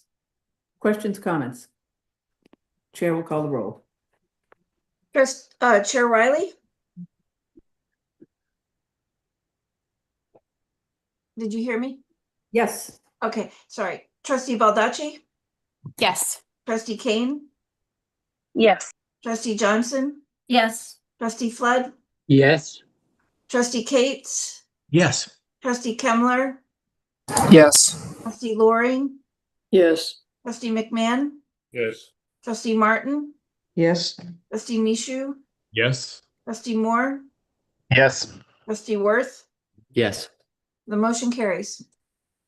Okay, thank you. I did not hear my name called, but I voted yes. Okay, thank you. Tab 10, the elimination of the Bachelor of Arts in Natural and Applied Sciences and Bachelor of Science in Applied Technical Leadership at USM, President Edmondson. Thank you, Chair Riley. This is, as Vice Chancellor St. John described, truly a housekeeping matter. There are no students enrolled in the Bachelor of Arts in Natural and Applied Sciences or the Bachelor of Science in Applied Technical Leadership. We've gone through the processes to eliminate these programs, and it was reviewed by all appropriate faculty and administrators and has full support. So we're seeking to eliminate these two programs. Thank you. That the Board of Trustees accepts the recommendation to eliminate the following academic programs at USM, the Bachelor of Arts in Natural and Applied Sciences and the Bachelor of Science in Applied Technical Leadership. Could I have a motion? Trustee Mizu, seconded by Second. Trustee somebody. Beth got that, I'm sure. Comments or questions? We'll take the vote, Beth, please. Chair Riley? Yes. Trustee Alexander? Yes. Trustee Baldacci? Yes. Trustee Johnson? Yes. Trustee Flood? Yes. Trustee Cates? Yes. Trustee Kemmler? Yes. Trustee Loring? Yes. Trustee McMahon? Yes. Trustee Martin? Yes. Trustee Mishu? Yes. Trustee Moore? Yes. Trustee Worth? Yes. The motion carries. Great, thank you. Let's move on. We're talking about flexibility and change here and to adapt to changing needs. Let's move on to tab 11, an issue that has engaged the university system and the board over many, many months and is at a point of fruition to talk about the adult degree completion initiative with a clear definition. We clearly want to reinforce the importance of a comprehensive undergraduate education, but provide opportunities to finally address the many, many adults in Maine who have some college but have not completed their degrees. And I'm very, very pleased to turn this over to, I think, Jeff St. John, our Chancellor. I think I'd start with me, but I'll certainly turn to the Okay. Chancellor for anything he wants to add, Chair Riley. So the trustees have already seen this document a couple of times and have asked great questions about it as we've refined it. So I'll just cut to the chase, which I know is important for Trustee Riley on this issue. If this safeguards document is approved, containing as it does a definition, clear definition in two categories: existing students who want to be adult degree completion students and any students coming in who would like to be adult degree completion students. We have a path for both, two-part path for each, and a number of safeguards attendant to it. If the trustees approve this document, it will go along with the board's resolution to the provosts, the enrollment managers, all admission staff, the registrars, including all the transfer officers in the system, all professional advising staff, and all adult degree completion staff at each of our universities, with directive from me to post our definition of adult degree completers and all appropriate web sites and as adapted for students in all appropriate external facing literature. So we're very clear about what our mandate is on this subject and that we don't have any loopholes. As Vice Chancellor Dorsey noted long ago during one of our very first conversations about this, the experience of your PACE was there's always one student who somehow gets advised through the gap. So I wouldn't even pretend to tell the trustees on my good name that 100% of all the students who are enrolled will always meet this definition, but I will say 99.9999% will, because of the fact that we have a definition and because of the fact that it will be shared and posted universally in all the places that serve as avenues for enrollment to our universities. To the fullest extent possible, we are putting a bubble around this and ensuring that we are adhering to the vision of the board, which is that this be reserved for adult degree completers. Chancellor, anything that you would like to add to that? Yeah, I think we've gone to great lengths, I hope, to capture what the trustees wanted in this definition. And that allows us to move forward in the implementation that we have been working so hard on. And I want to thank Jeff and others that worked with him on this assignment and believe it to be really good work. So as we consider in future resolutions this morning, the pilot of an adult degree completion 90 credit hour program. These are for people who've been out of school for at least 2 years and have some credit before them. So it's a narrow group to pilot an important initiative to meet workforce needs and test it over time. Trustee Alexander? No comment on the document itself, and glad to see it before us for our formal approval. I'm just asking, should this be incorporated as a new policy in our policy statements? Or where would this document reside in a way that would allow us to go back over time and make sure that we are complying with it? Trustee Alexander, I'm proud of myself for being able to report that I have a note on my desk to talk with you and Trustee Flood and Trustee Eames about this very issue at the next meeting of the ad hoc. Okay, great. Great. We shall discuss. Thank Great. you. Great. Well, this is a very important initiative, well thought out over a long period of time. And before we talk about the degrees, the 90-hour degrees themselves, let's talk about for whom, and that is that the Board of Trustees approves the definition of adult degree students set forth in the enrollment safeguards document shared with the trustees in March and July 2025, which is included in tab 11. Could I have a motion? Trustee Michaud, seconded by Trustee Baldacci. Comments or questions? Seeing none, the clerk will take the vote. Chair Riley? Yes. Trustee Alexander? Yes. Trustee Baldacci? Yes. Trustee Johnson? Yes. Trustee Flood? Yes. Trustee Cates? Yes. Trustee Kemmler? Yes. Trustee Loring? Yes. Trustee McMahon? Yes. Trustee Martin? Yes. Trustee Mishu? Yes. Trustee Moore? Yes. Trustee Worth? Yes. Motion carries. Okay, thank you. And now to move us to the cutting edge of workforce development, tab 12, new academic program proposal, Bachelor of Arts in Applied Liberal Studies, and we will turn to President Rice. Thank you, Chair Riley. I just want to note that I shudder to think how many sticky notes Dr. St. John probably has on his desk or on his screen. So I'm glad he can add one more. I do want to thank the board for considering this proposal for the 90 credit applied bachelor's degree program in applied liberal studies. So just a couple points about this program. This is the second most popular program in the Europace program currently.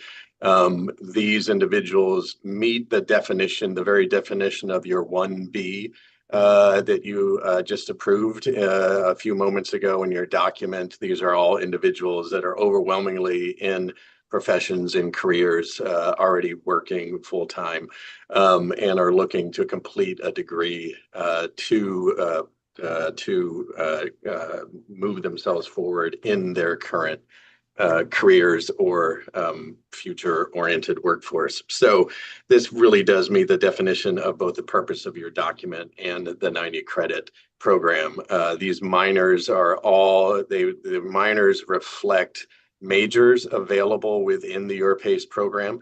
So this also works as a perfect staging scaffolding for a student starting with a 90-degree baccalaureate to then go into a full 100-degree baccalaureate and then beyond that as well. So we'll be avidly tracking the enrollments in this particular 90 credit program. Thank you. And I apologize, I had my numbers wrong. The definition is tab 12, and this proposal is tab 13. 13. Any questions?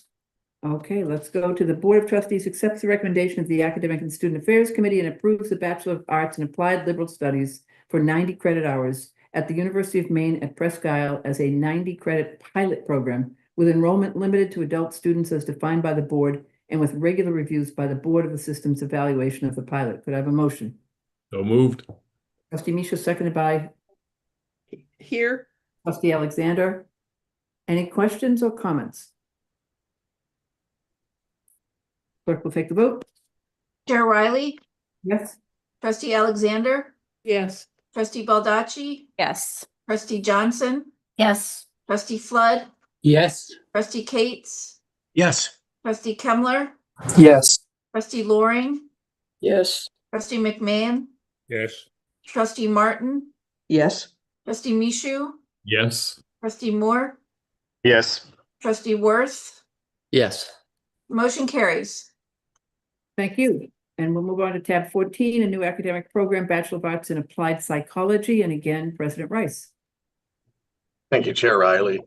Similarly, this 90 credit program, Bachelor of Arts in Applied Psychology, is really engineered to meet the needs of those that are already in working positions in regards to mental health counseling, behavioral health, and industrial organizational psychology, both in the state of Maine, but particularly nationally in rural areas, as well as other areas. And again, this would serve, this also has a direct crosswalk into the 120 credit program and then to graduate programming after that. So again, another great pilot to serve working professionals that are in a competency-based program.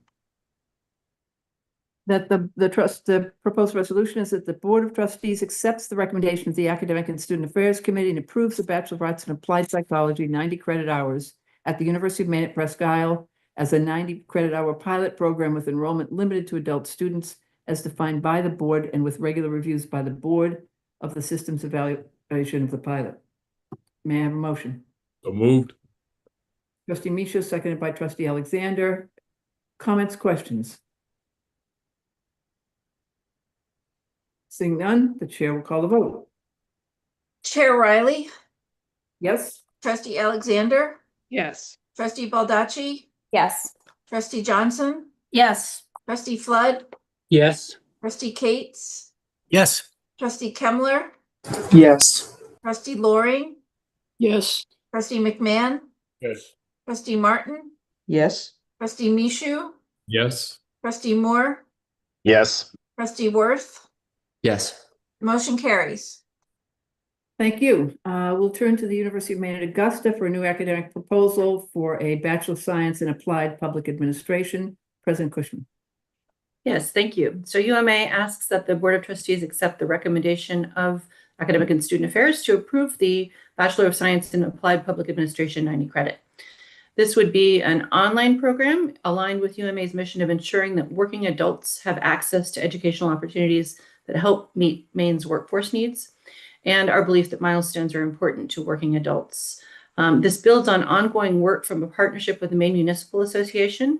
The program is focused on core essentials from the Bachelor of Science in Public Administration program with all gen ed requirements met. Assessment is based on the following. It will be part of the normal program review cycle for programs here at UMA. We will survey students in the program as well as the MMA students and follow up with graduate surveys asking their plans, are they working and continuing? We feel especially the state and local government agencies will be served well by this program. Thank you. And the motion is that the Board of Trustees accepts the recommendation of the Academic and Student Affairs Committee and approves the Bachelor of Science in Applied Public Administration at the University of Maine at Augusta as a 90 credit hour pilot program with enrollment limited to adult students as defined by the board and with regular reviews by the Board of the Systems Evaluation of the pilot. Motion, may I have a motion? Trustee Michaud. Second, Yep. Alexander. Questions or comments? Trustee Alexander? I just wanted to emphasize the language of the resolution for all of these proposals includes regular reviews by the board and of the systems evaluation of the pilot. So the intent here is that there will be a formal evaluation of these as a pilot that may do some different things or coordinate, of course, with the university's own version of its evaluation. But because these are all somewhat unique, this language does emphasize the systems evaluation, which will occur for all of the pilots with some fairly uniform criteria, I hope.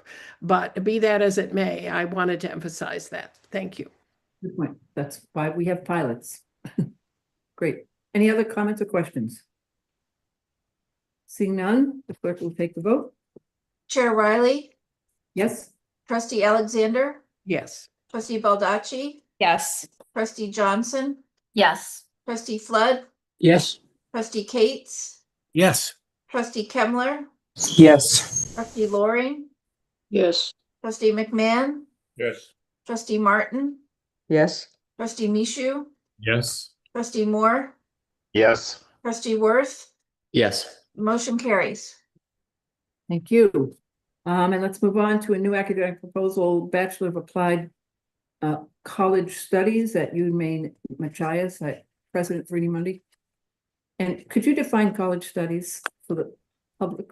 Riley, yes, I'm going to turn to Dean and Campus Director Megan Walsh to do this, but we have a similar proposal to our colleagues to request approval for a Bachelor of Applied College Studies at 90 credits as a pilot with limited enrollment to the adult population. And Dr. Walsh can explain more fully what the degree is currently. Thank you, President Freeney Mundy. And thank you all for considering this proposal. So we currently have a Bachelor in College Studies with 120 credits. This is an extension of that, or rather, I should say, a rethinking of that program. We will continue the 120 credit program, but we would like to offer it as a 90 credit program. Chair Riley, to answer your question about college studies, it's similar to a Bachelor in Liberal Arts or Liberal Studies program, but it is more self-directed in the sense that the second portion, the final year, 2 years, or in this case, for the 90 credit year of the credits would be built around a student's existing expertise and coursework. So for students bringing in considerable transfer credits or who are already in the workforce, which is so far all of them in the 120 credit program, they will build a project, a self-directed project with a faculty advisor that addresses or speaks to the work that they're already doing. Just to give you an example, we have a number of students who are in our 120 credit program who are working in the field of K through 12 education. And they have taken coursework towards an education degree, but feel it isn't for them. So they have done a project related to education in some way, and especially built it into the practical skills they're learning in their existing employment. Thank you. Thank you. That the Board of Trustees accepts the recommendation of the Academic and Student Affairs Committee and approves the Bachelor of Applied College Studies at the University of Maine at Machias as a 90 credit hour pilot program with enrollment limited to adult students as defined by the board and with regular reviews by the Board of the Systems Evaluation of the pilot. So moved. Moved by Trustee Michaud, seconded by Trustee Alexander. Any comments or questions? Seeing none, the clerk will call the roll. Chair Riley, Yes. Trustee Alexander, Yes. Trustee Baldacci, Yes. Trustee Johnson, Yes. Trustee Flood, Yes. Trustee Cates, Yes. Trustee Kemmler, Yes. Trustee Loring, Yes. Trustee McMahon, Yes. Trustee Martin, Yes. Trustee Michaud, Yes. Trustee Moore, Yes. Trustee Worth, Yes. the motion carries. Great, thank you very much. Tab 17, new academic program, Bachelor of Science in Applied Business Management at the University of Maine, Fort Kent, President Adine. Thank you, Trustee Riley, or Chair Riley, both. UMFK is proposing a 90 credit BS in Applied Business Management. This is an online pathway for adult learners and to fulfill workforce demands for skilled business management professionals. We are well prepared to offer this degree.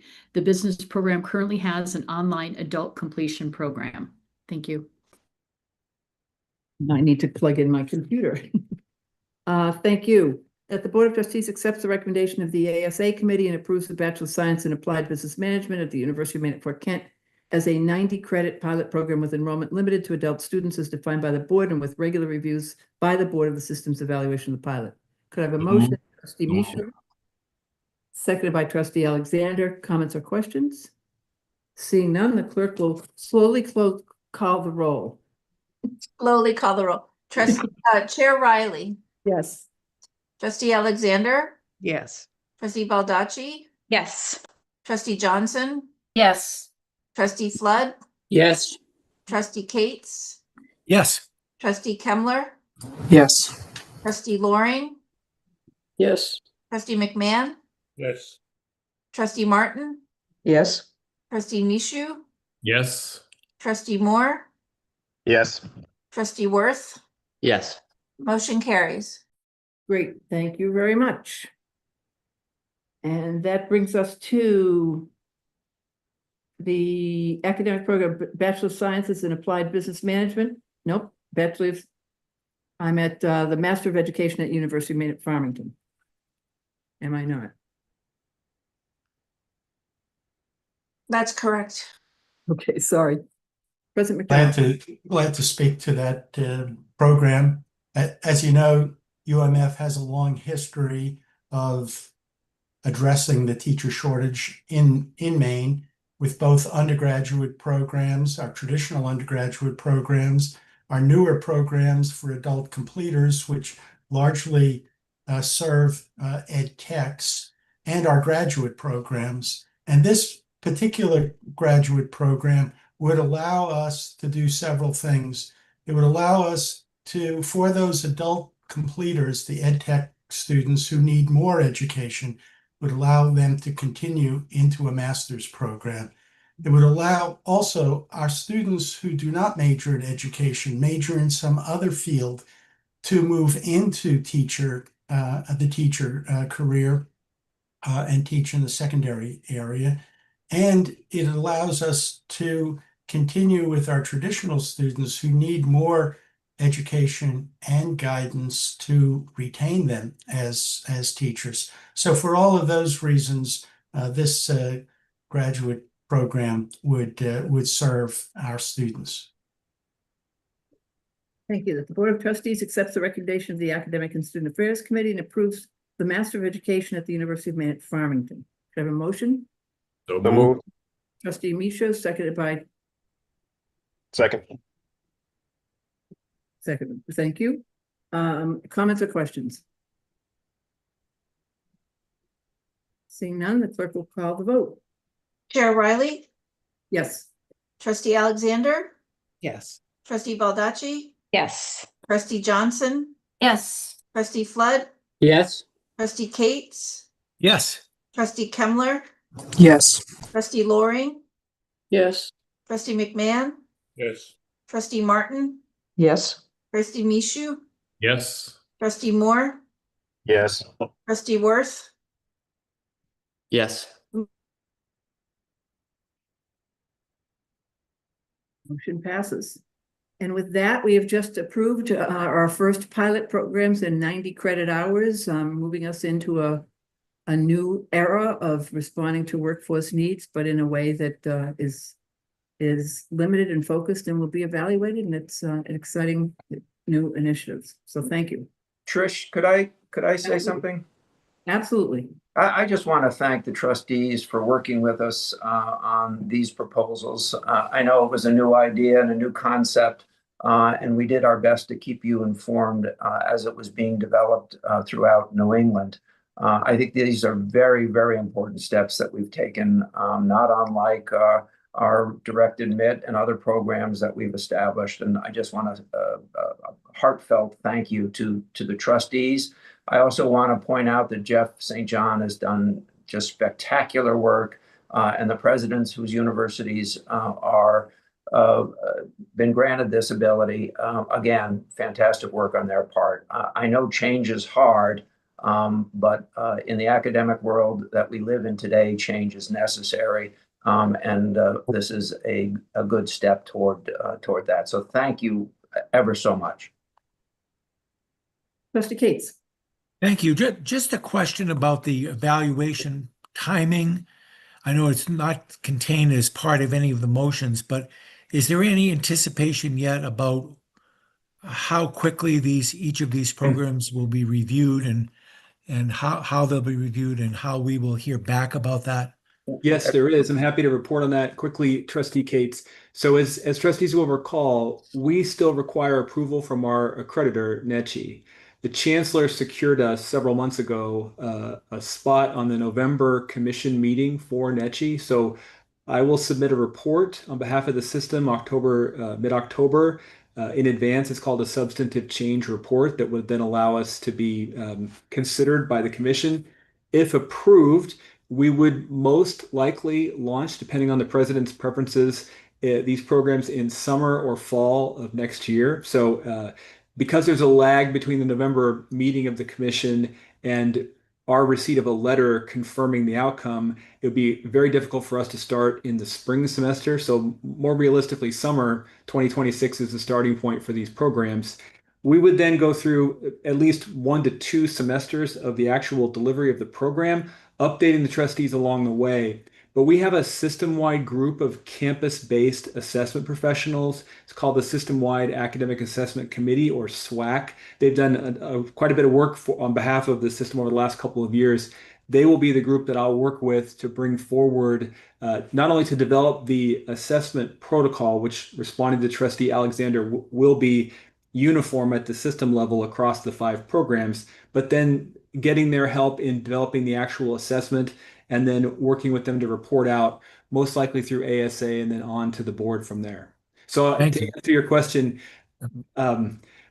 most likely end of spring the following year would be the first we'd have a cycle of at least 2 semesters worth of courses to report on. And then we'd be really sharing some real data and some real outcomes with the trustees. Great, thank you.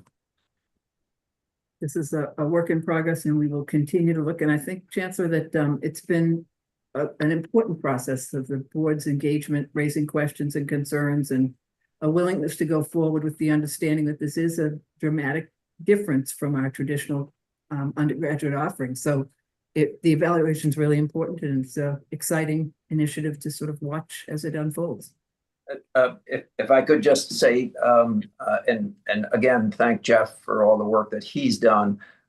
If for any reason NECHI approves us to and gives us our letter quicker, then there is still a chance that we could offer it slightly earlier. So, but we just don't know until we have that November meeting, and I was lucky to get the commitment on the November meeting about 4.5 months ago. So I think we're acting in an appropriate way, and we will obviously keep the trustees well informed of the progress. Next step, the accreditor. Okay, great. Let's move on to tab 19, an off-cycle tenure request from UMFK. Thank you, Trustee Riley. Jeff, were you going to say something first? I think I could just say that of course this was discussed earlier, Chair Riley, and we're looking to seize upon an off-cycle but timely opportunity to bring someone into the fold as a tenured member of the UMFK faculty. And I'll turn to President Hadeen. Yes, basically that we're recommending an off-cycle tenure request at the rank of professor in forestry. Thank you. That the Board of Trustees accepts the recommendation of the Academic and Student Affairs Committee and approves the request for tenure in the Department of Forestry at the University of Maine at Fort Kent, effective September 1, 2025. Moved by Trustee Michaud, seconded by Trustee Cates. Any comments or questions? Hearing none, the clerk will call the vote. Chair Riley, Yes. Trustee Alexander, Yes. Trustee Baldacci, Yes. Trustee Johnson, Yes. Trustee Flood, Yes. Trustee Cates, Yes. Trustee Kemmler, Yes. Trustee Loring, Yes. Trustee McMahon, Yes. Trustee Martin, Yes. Trustee Mishu, Yes. Trustee Moore, Yes. Trustee Worth.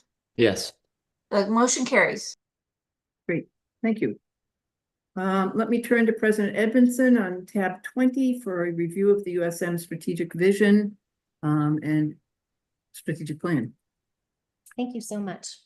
And my slide show, I will share this, but I will apologize because the images just disappeared. I'm not sure what's going on. I had an update to my software and it looks a little bit sparse, but the words are still there and that's what matters. Is it share? Are you able to see the screen? We can, it's not full screen, but we can see it. Okay, let me just put it on slideshow and then we'll go from there. But again, I'm not sure what happened to the header and the other pieces of this. So what I wanted to do was start just by sharing a little bit about the goals for our strategic planning process. We began this process a year ago by talking about a couple of three goals really. One is that we really wanted broad engagement in our strategic planning process. The plan that preceded this was from 2020 to 2025, and it was developed largely during the COVID pandemic, and it was really difficult for people to come together to talk about the plans. At least that's what I'm told by the people who were involved. So in order to have broad engagement, we had town halls that were at each of our campus locations and online. We had meetings with the student body government, with the USM Board of Visitors, with the USM Foundation Board of Visitors, with cabinet, with University Council. There were college level meetings, and there was an online survey. And then finally, we concluded with an all campus meeting after a staff appreciation luncheon in May that was attended by over 200 people. So broad engagement was one goal. The second goal was for us to link the University of Maine system strategic plan to the University of Southern Maine's strategic plan in a way that would allow academic units and other units at the university to develop their plans. And so I really wanted this to be a piece that would hold the broader system plan together with the smaller units, which would have much more detail than we would have at the university level. And then the third thing was that I really wanted the strategic plan to be memorable. I wanted people to know what our strategic plan was and to think about that. So just to recap, my first ASA meeting and my first Board of Trustees meeting in 2022 involved getting the USM mission statement approved. This is our mission statement. Mission statements can be long and try to have everything included in them, and this does not fail to meet those criteria, and they are not often very memorable, to be honest. And so we really wanted our plan to be memorable in a way. So we do have our service promise, which is short, and I think everyone on campus can tell you what our service promise is, which is to be student focused every day. And so we were trying to strike a balance between that mission statement that is hard to remember and the service promise that everyone remembers as we were thinking about our strategic plan. And so once we went through all those meetings that I just described in January of this year, I sat down with Dean Jane Kintz. She's the Dean of the College of Arts, Humanities, and Social Sciences. And we took all of the copious notes that came from those various meetings and the survey results. And honestly, we put them into ChatGPT to see what that might bring. And we both decided, no offense, Ryan, that it was terrible. And it cranked out to sort of very pro forma responses to the data that we had pulled together. And so we instead went back through those notes. And Jane, I want to give Dean Kintz just incredible credit because she was the one who came up with the three things that we want to hang our hats on. Those are people, purpose, and place. And so under people, we've decided that we would have 4 areas of focus. We'll focus on students, we will develop our potential, we'll foster meaningful relationships, and we will engage alumni and friends. And then I asked different units, these are just examples of how units can take the broad category of people, the 4 areas of focus, add their goals, and then think about how those also connect to the University of Maine system plan. And so this is the College of Science, Technology, and Health. Their focus on students would be to add learning assistance to their introductory biology classes. And they see that as linking to the University of Maine System Commitment 1, which is Teaching Action 1, which involves collaboration, innovation, and academic quality in developing programs to meet student needs. Under developing our potential, they see the increase in the number of internships within their college as connecting to Commitment 3, Action 2, which involves increasing undergraduate degree completion through high-quality career expanding academic options and ensure professional success of graduates. Fostering meaningful relationships deals with environmental science and policy, opportunities to have basically what are high impact practices.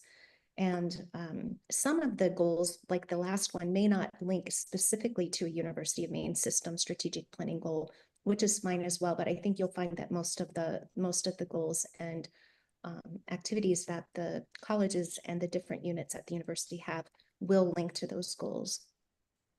Our University of Southern Maine Police Department had these goals with in relation to people. So the focus on students would be to recruit and mentor students as public safety assistants. And that deals with the University of Maine System Commitment 4, Action 3, which involves a safe and welcoming community and a genuine sense of belonging.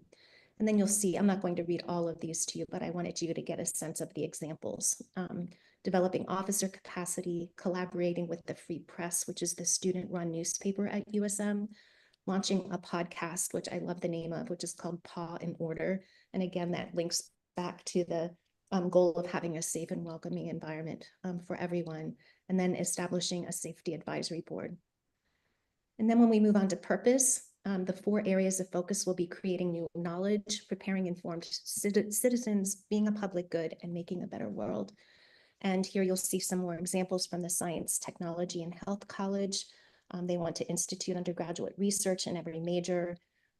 They want to support and grow Husky Hackers, which is a program that's in the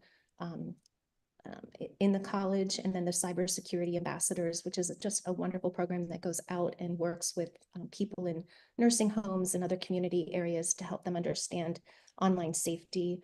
They want to run more summer outreach camps as part of being a public good. The Southworth Planetarium is also another important community asset.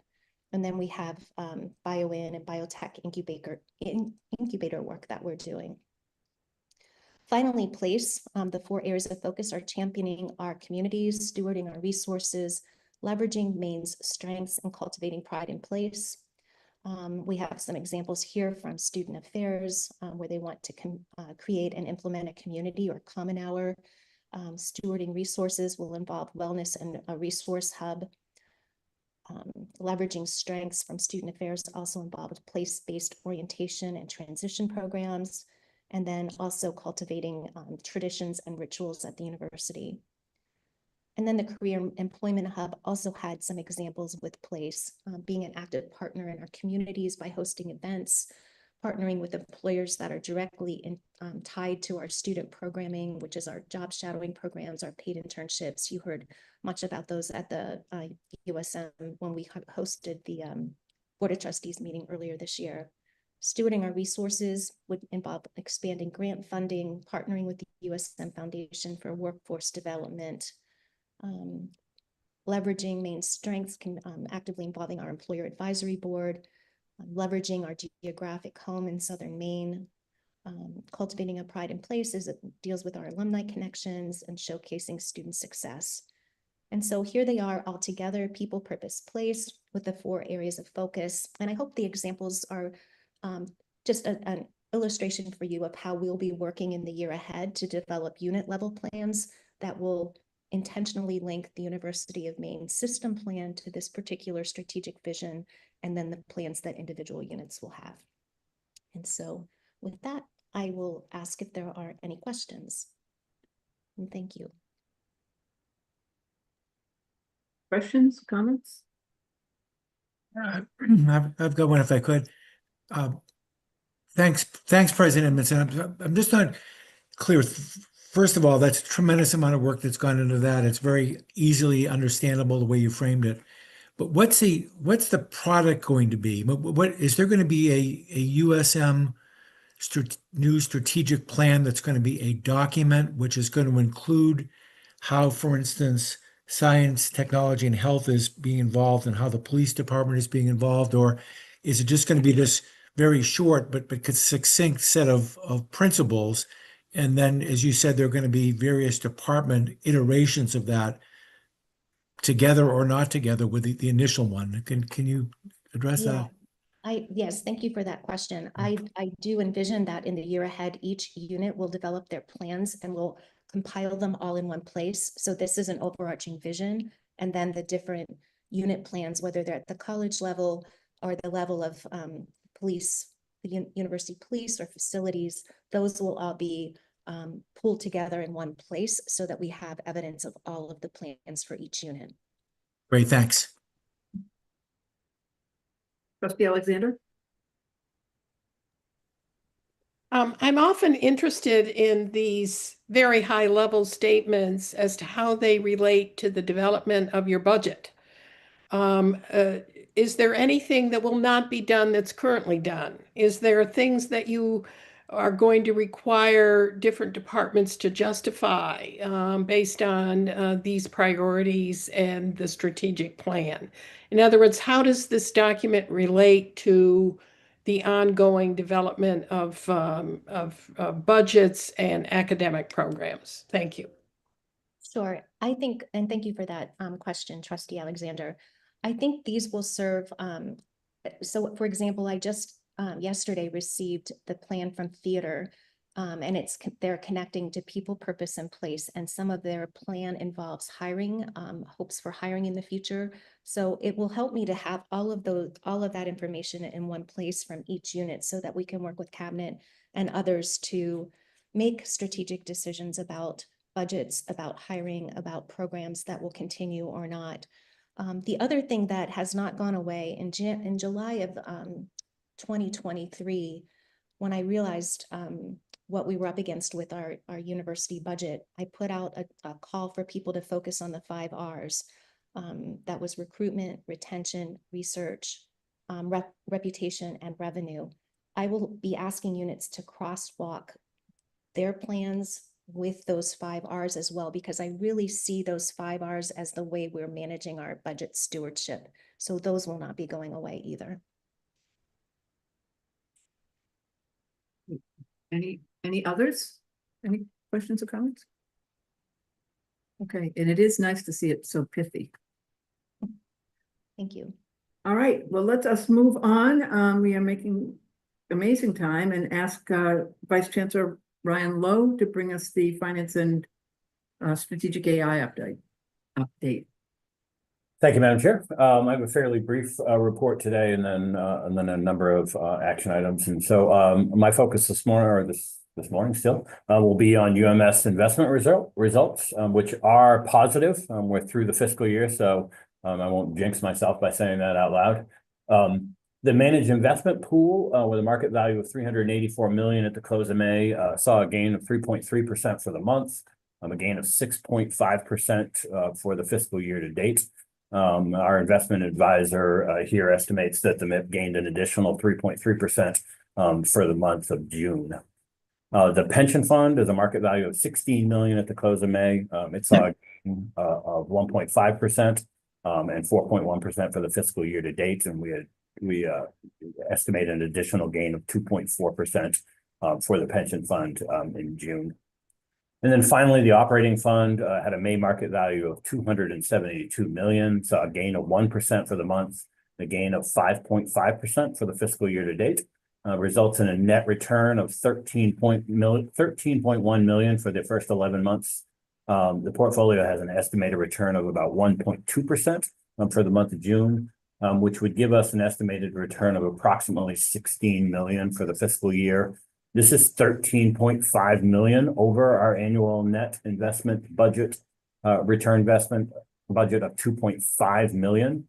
And as was the case last year and in years when we do return a positive investment, we will be back to you over the course of the next couple of months to present a proposal to you to allocate those resources. In the past, you'll recall last year we presented a plan to a portion of the funds would go into reserves, and other portion would be set aside for a series of strategic investments, including your pace expansion and some student mental health and some AI initiatives and a couple of other things. And so we will look for these numbers to finalize over the course of the next couple of weeks, and we'll be back to you shortly with a recommendation for those resources.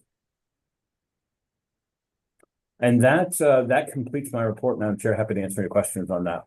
Thank you. And in these turbulent times, it's great news, but it's also a caution to keep some of those dollars handy for what might fall ahead. Any questions or comments for Vice Chancellor Lowe? All right, why don't we move on to the action items? And that takes us to tab 21. And I believe, Brian, are you going to speak to this, or should we turn to President Freeman Money? President. Okay, we have a number of proposals here about all the construction and development at the University of Maine. President Freeney Monday, do you want to just frame them all? How do you want to handle this? Your preference, Chair. I'm happy to do them all at once, and then I assume you need to vote individually anyway. We do. So it might be good to do all at once, and then we can go through them, and if people have questions, you can respond. Sure. Let me just summarize in general. What you see here in these 4 items is actual progress on our work to both advance the development of a workforce for the state of Maine and do so within the context of the most modern facilities possible. And the funding for all of these is in hand and comes from a variety of sources, including the Harold Alfond Foundation, as well as federal earmarks and other investments. So I'll just take them one at a time. The first is the Boardman Hall modernization. And in this case, we are requesting your authorization, which follows on the FFT action on this, to expend up to $10.040 million on the modernization of Boardman Hall. So a couple of things about Boardman, named after Harold S. Boardman, who graduated from UMaine in 1895. And it's been a number of years, not quite that many, but a number of years since there has been significant renovation on Boardman. 76 years since we've looked at the building envelope, HVAC updates, and so forth. So that's what this is. This is to take this building to a next level. It houses a couple of very key areas for us: School of Computing and Information Science and the Department of Civil and Environmental Engineering, both of which are some of the most important areas right now for preparation for a workforce for the state of Maine. And also looking to be sure that we can provide a modern kind of setting in which that workforce is prepared. So the funding is coming from the Alfond grant, state funding, and matching gift contributions. And this part of the work will begin our opportunity to do more in design services, pre-construction services, early site building work, and ordering of new building equipment that has long lead times, early construction packages. So it's to take us to the next step with the renovation of Boardman. I can pause for questions on that or go right into the next one.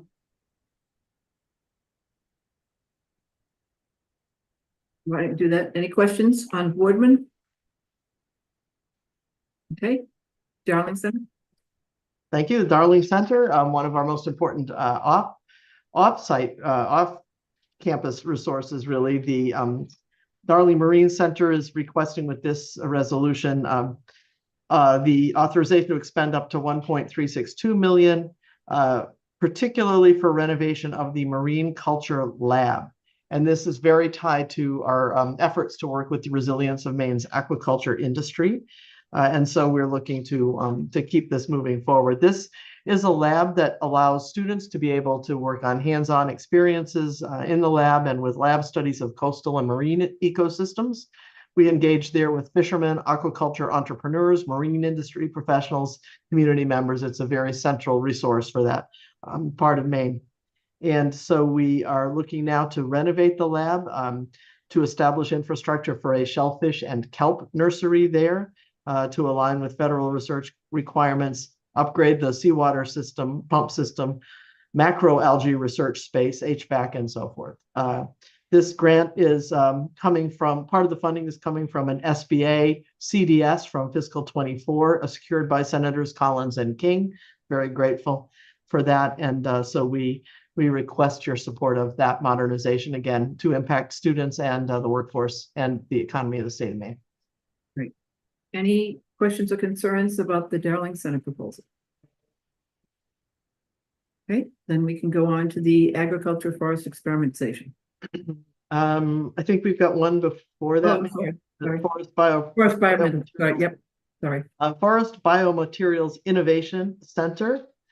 Here we're requesting your authorization to spend up to $7.425 million to construct this 7,200 plus or minus square foot building, which will be a standalone research building adjacent to the Process Development Center and Jeunesse Hall. And that adjacency is really important. It's part of our overall engineering campus, as Dana Humphrey used to describe some of this. The importance of the proximity is that this allows both students and then our external partners who come to the PDC to all work together in this new space that will have new equipment to accommodate innovative processing of forest fiber at a demonstration scale level. And so there are particular conditions that are needed that have to do with temperature and humidity control, pipe chases to deliver slurries from the PDC to the FBIC and more. This will bring together not just our students, but our researchers and entrepreneurs and industry members to work on forest-based innovations. We're adding these square feet with funding from a couple of different sources. U.S. Department of Commerce NIST award as a congressionally directed spending. Actually, I guess that is the full source of this funding. So we request your authorization to do the design and construction of the new FBIC. Great. Any questions or comments? Okay. And of course, these have been thoroughly reviewed by FFT. So let's go back to the individual resolutions. And again, still one more, trustee. I'm really screwing up here, aren't I? Well, that's okay. Which one did I miss? The MAFIS, sorry.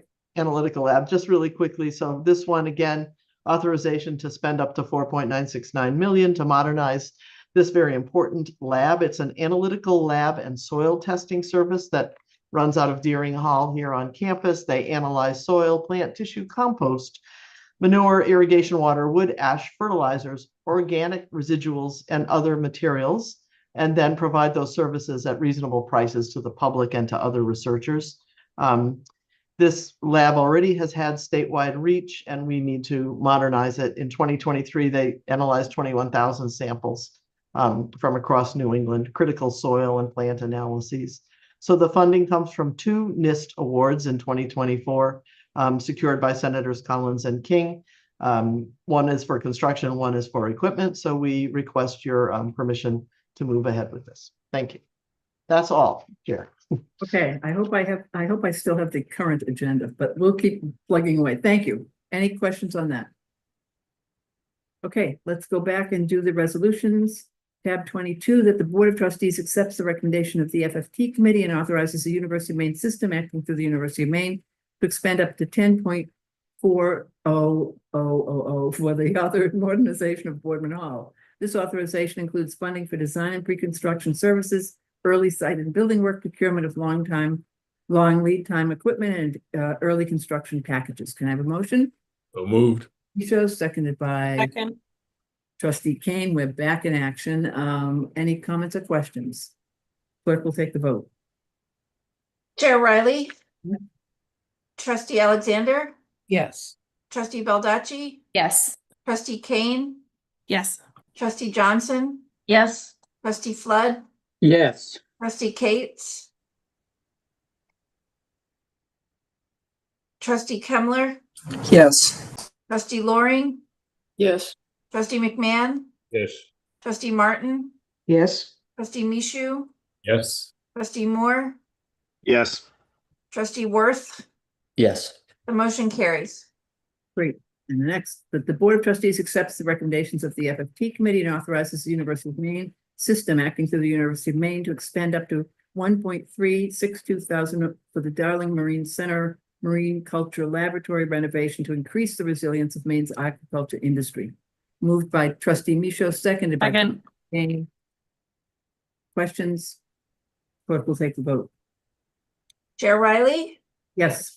Trustee Alexander, Yes. Trustee Baldacci, Yes. Trustee Kane, Yes. Trustee Johnson, Yes. Trustee Flood, Yes. Trustee Cates, You're on mute. Yes. okay, Trustee Kemmler, Yes. Trustee Loring, Yes. Trustee McMahon. I don't hear him.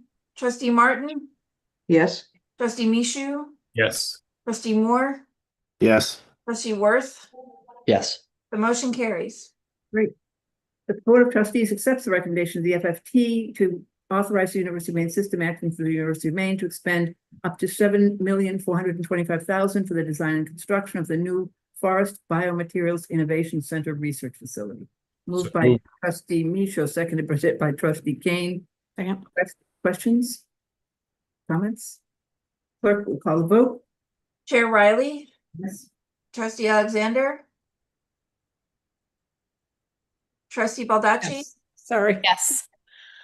Trustee Kane, Yes. Trustee Johnson, Yes. Trustee Flood, Yes. Trustee Cates.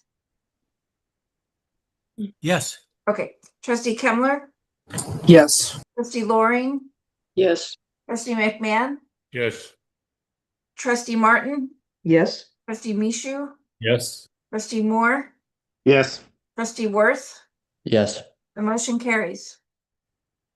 And next, that the Board of Trustees accepts the recommendation of the FFT and authorizes the University of Maine system acting through the University of Maine to expend up to $4,969,000 for the modernization expansion of the Maine Agriculture Forest Experiment Station, Analytic Laboratory, and Soil Testing Services. Moved by Trustee Michaud, seconded. Questions? Clerk will call a vote. Chair Riley, Yes. Trustee Alexander, Yes. Trustee Baldacci, Yes. Trustee Kane, Yes. Trustee Johnson, Yes. Trustee Flood, Yes. Trustee Cates, Yes. Trustee Kemmler, Yes. Trustee Loring, Yes. Trustee McMahon, Yes. Trustee Martin, Yes. Trustee Mishu, Yes. Trustee Moore, Yes. Trustee Worth. Yes. Motion carries. Okay, did I get them all? Thank you very much, everybody. Thank you. Let's move to UMA, a proposal for additional residential housing. I'll read the resolution, then we can, let's start with that. That the Board of Trustees approves the recommendation of the FFT Committee and authorizes the University of Maine system acting for the University of Maine at Augusta to enter into a lease agreement for approximately 17,910 square feet student residential housing space with Mastway Development LLC, also known as SC1 LLC, or its successor organization for 15 years, and a cost up to $13,608,540 with all final terms and conditions subject to review and approval by the University of System Treasurer and General Counsel. Can I have a motion? So moved. Second. By Trustee Kane. Questions or comments? First, let me turn to I'm sorry, President Cushman. I reversed myself. Sure, that's okay. Sure. Well, thanks for the opportunity to present this strategic pathway to enhance UMA's housing initiative. We're requesting authorization for this lease. The facility would add 62 beds to our current 103 for a total of 165, which, as you know, we really need because we're oversubscribed, as well as the full service dining hall, which will contribute revenue through summer conferencing. The lease has the same terms as the other leases already approved by the board, and the investment is a key component of our broader efforts to support student success, grow enrollment, and enhance residential life, as well as grow revenue from conferencing and camps. It aligns with the University of Maine strategic plan, specifically Action 3, Goals 3.1 and 3.2, which focus on building student community and delivering responsive, inclusive co-curricular experiences. It also advances UMA's own strategic priorities, including onboarding and supporting students, strengthening in-person cohort programs, and providing equitable housing options for students of all backgrounds. It supports our long-term efforts to make UMA a destination for both Maine students and those from out of state, seeking a high-quality residential college experience. UMA housing is growing fast, the demand, especially in programs like nursing, aviation, architecture, and cybersecurity. And our Hallowell housing units have consistently been at or above 100% occupancy. It will significantly improve the residential student experience at UMA. In addition to addressing capacity challenges, it will introduce features that support community engagement, including a full-service dining hall, currently absent from our housing offerings, a large student commons, including an outdoor patio and a sports court, and walkable access to downtown Hallowell's vibrant restaurants, art venues, and civic resources. The amenities will foster greater social connection for our students and promote well-being and provide a more cohesive and rewarding student life environment. It also directly supports UMA's academic mission with growing demand for in-person programs. Access to existing student resources is vital. The cohort-based housing will help foster peer networks and support structures that improve retention and persistence. And close proximity to labs, studios, flight training, and in-person classes is an advantage for students residing in Hallowell with our shuttle service. Sodexo projects an additional $100,000 in annual conferencing and dining revenue from the full-service kitchen. So the funding will be from student room and board revenue, auxiliary funds, and these increased conferencing event income due to integrated dining, which includes $285,000 a year in operating costs covered by the lessor. Finally, the project serves our equity and access goals by providing secure, affordable housing to first-generation rural and adult learners, which are populations particularly impacted by Maine's competitive housing market. Long-term, it strengthens our ability to attract out-of-state students and creates new opportunities for academic innovation, including immersion spaces and virtual reality. I'm open to any questions. Thank you. Questions? Trustee Michaud. Thank you, Madam Chair. Just a quick question. You might have mentioned it at the FFT meeting. Is there a contingency plan that exists if enrollment drops or if the dining operates, at a loss? Yeah, the beauty of this is that it tags onto our other existing housing. So if for some reason enrollment were to drop, we could look at all of our leases, and whatever lease is expiring the soonest, we can extricate ourselves from that and gradually scale back. What about how about on the dining though? Is that they feel pretty comfortable with that? Yeah, dining is an integral part of this, both for the students who live in the area, in the housing, and also for the conference revenue, which we're also going to be using to help pay the lease. Thank you. Mm-hmm. Vice Chancellor, do you have a response to that particular question? Yeah, we talked about this at FFT, but I think the context is important here, that this is not a university with 4,000 students and 2,000 beds. And so we're having the traditional conversation about what happens if enrollment drops by 5%. This is a large university that has less than 200 beds and a demand that far exceeds that. So if we don't want enrollment to drop off, but if enrollment drops off, there will still be demand for this housing. It's not the same one-for-one correlation that you would expect to have on any other campus that has long established residence halls and patterns and occupancy rates. This is a completely different animal. Doesn't mean those questions aren't all completely relevant, but the enrollment drop-off question is completely different than what we would see at a traditional university. Thanks, Ryan. Trustee Alexander. Yes, I have some serious concerns about this proposal from a fiduciary concern, nothing to do with the quality of work and the good faith effort to propose this. But unlike some of the other proposals we've been hearing today, there's no foundation funding this. This is a risk entirely related to the University of Maine at Augusta. who already operates 3 dorms on this campus. This is a brand new building. It's not a renovation as the other dorms were. And it is a substantial increase from 100 to 165 beds. And the addition of the dining hall, again, is entirely a matter of projection with respect to student interest in this or use of it, and the funding that may or may not exist as a result of future promotional summertime when the dorms are empty kind of activities. So I view this as risky and entirely related to projected income that is not for sure in any respect. I understand FFT has thought through this. They've had 2 meetings to discuss it. I was at the first meeting, unable to attend the second one. I fully understand that my views perhaps are not shared, but I want the record clear as to my concerns. I wonder, or would have suggested, perhaps waiting a year in light of all of the different federal and budgetary issues that may or may not affect the ability of lower or middle class students to attend university and pay these significant room and board fees to live in these dorms. It's not that in the long run, this might not, in other words, in the long run, this may very well be needed. And the quality of the proposal is certainly appropriate.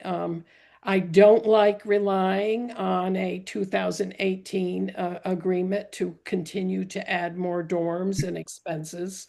I understand that's legal in this sense, but I'm not sure that's a good precedent. I'm really nervous about the projections. This is a significant increase in the amount of beds that will be needed to be full. You're talking from 103 to 62. So the current level of projected enrollment is very favorable, but that's projected and not for sure. There is a hotel that they've used currently to house their overflow, which I understood was about 20 this year, and maybe it could be more next year, because this will not be available till 2027, even though the lease will have an obligation the moment it's signed. So those are my concerns. I think that this should not be done at this time. I think it's a proposal that needs to wait a little while, in my opinion. Thank you. Thank you for expressing those concerns, and I understand them. The situation that we're having is that as of June, we had 170 housing applications received already, and that's more than this would provide. Even so, we're really seeing the need for housing as soon as we can get it to meet our student needs. Trustee Cates.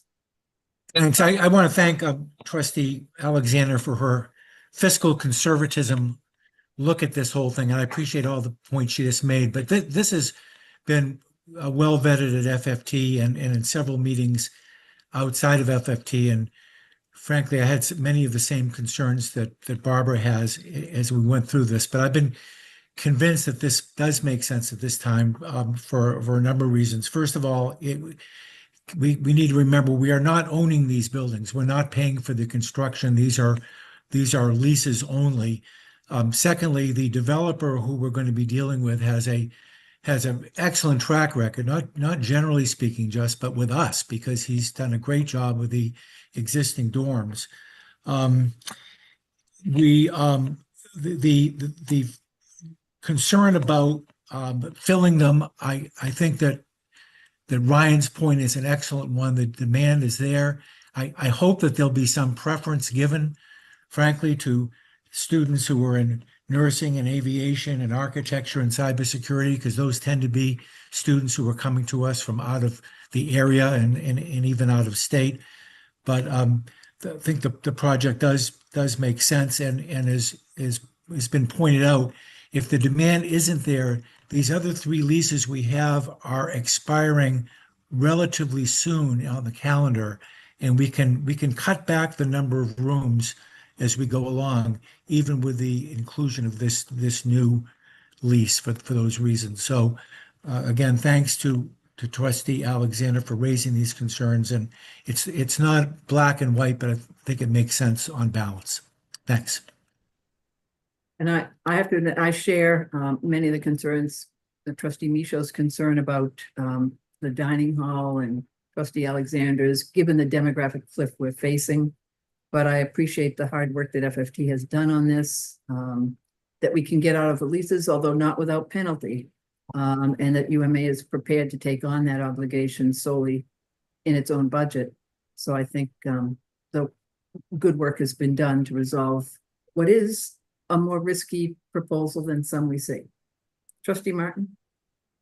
Yeah, I just wanted to say, historically, while I've been on the board, the request for student housing at UMA has been a good decision, because of those programs, aviation and architecture, and the need for students to live close by. So I just wanted to add that history is not always an indicator of how things are going to go, but it's been a good decision for us to make that student housing happen in the past, and I think this is a good, solid decision, and I'm going to go with the recommendation of the FFT on this one.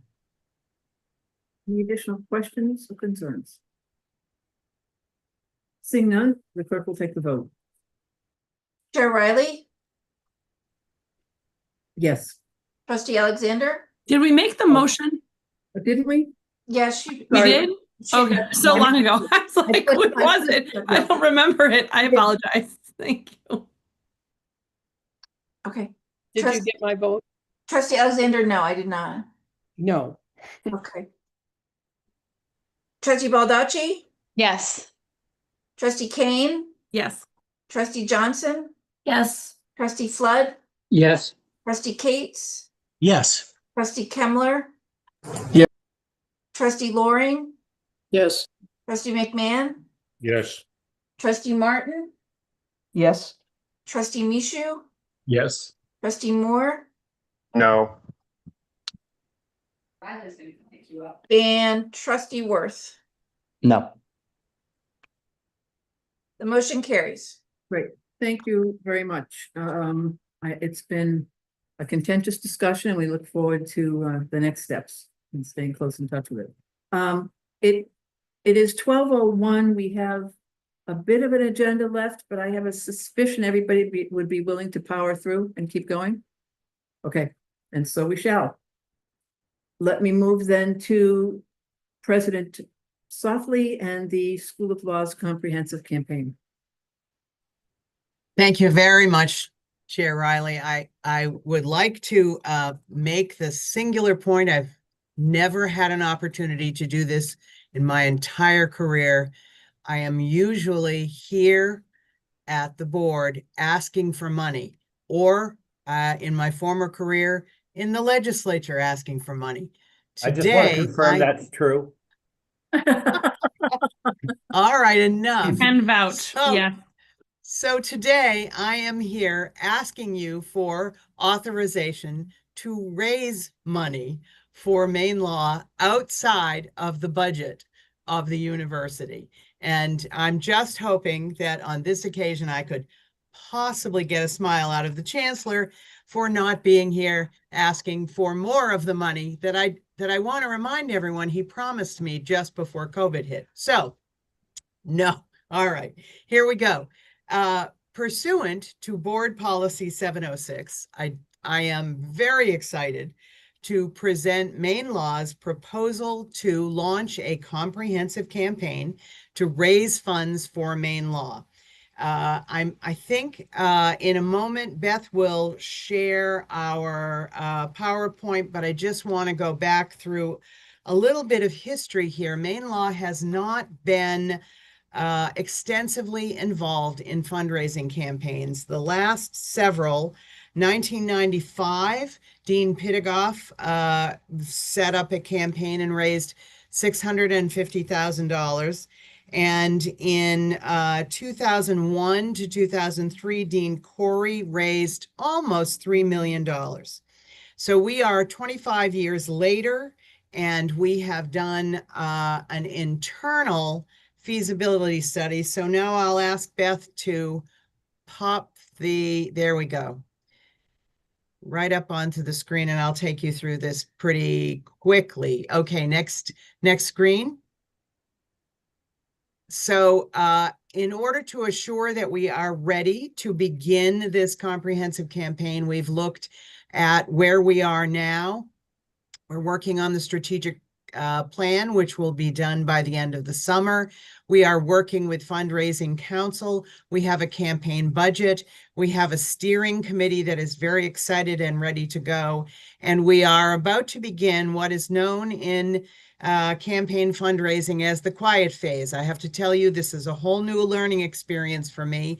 It is the quiet phase right now. We'll have about a year, possibly 2 years in the quiet phase, and then we'll move into what I have categorized as the noisy phase. But in the quiet phase, we make sure that we're on track, that our case statement is correct, that we are talking to all the right people. Okay, next screen.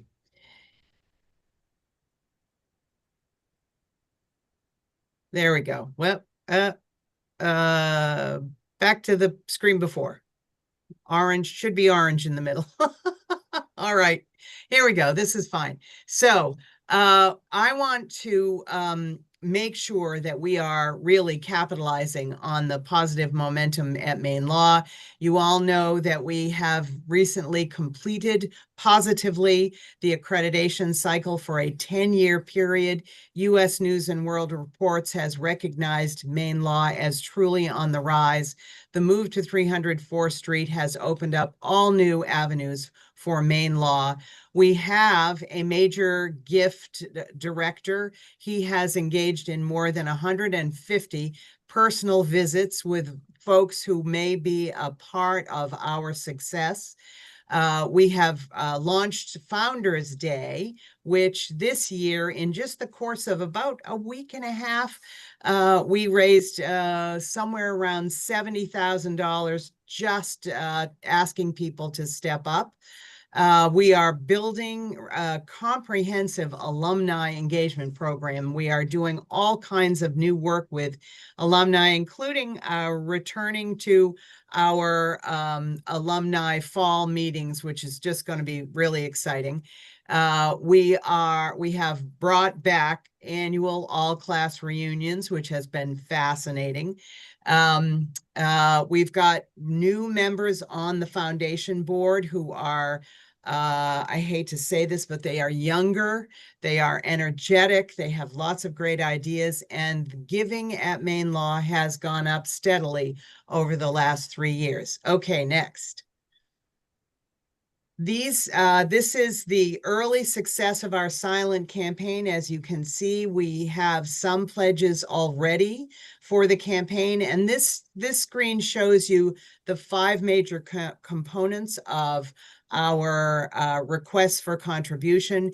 Everything, of course, starts with student success.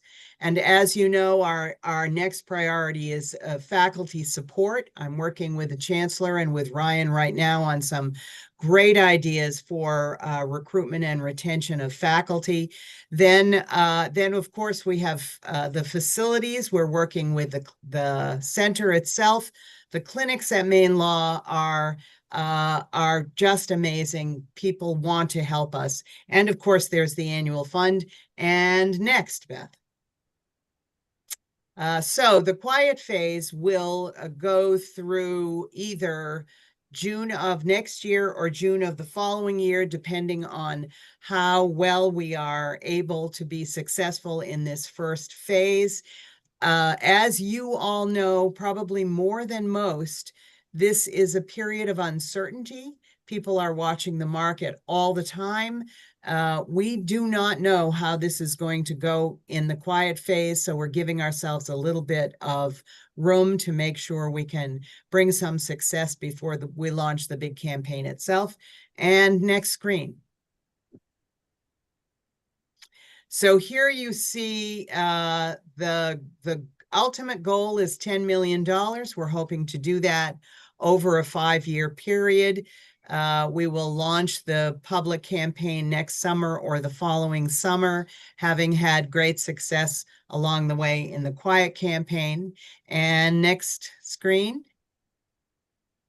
So just to give you an idea of all that we're doing to re-engage the community, we have a reunion weekend coming up for all the aughts and fives since the law school opened. That is already kicking off with big marketing, and we're very excited about that. We'll have a public campaign kickoff, the coffin lecture, which will feature Senator Angus King, is coming up. We have a Justice for Women lecture also coming up soon. And of course, we have an amazing privacy conference, which just concluded actually with record numbers. Okay, next. So here's the campaign budget. We are working with a consultant who's helping on all aspects of this.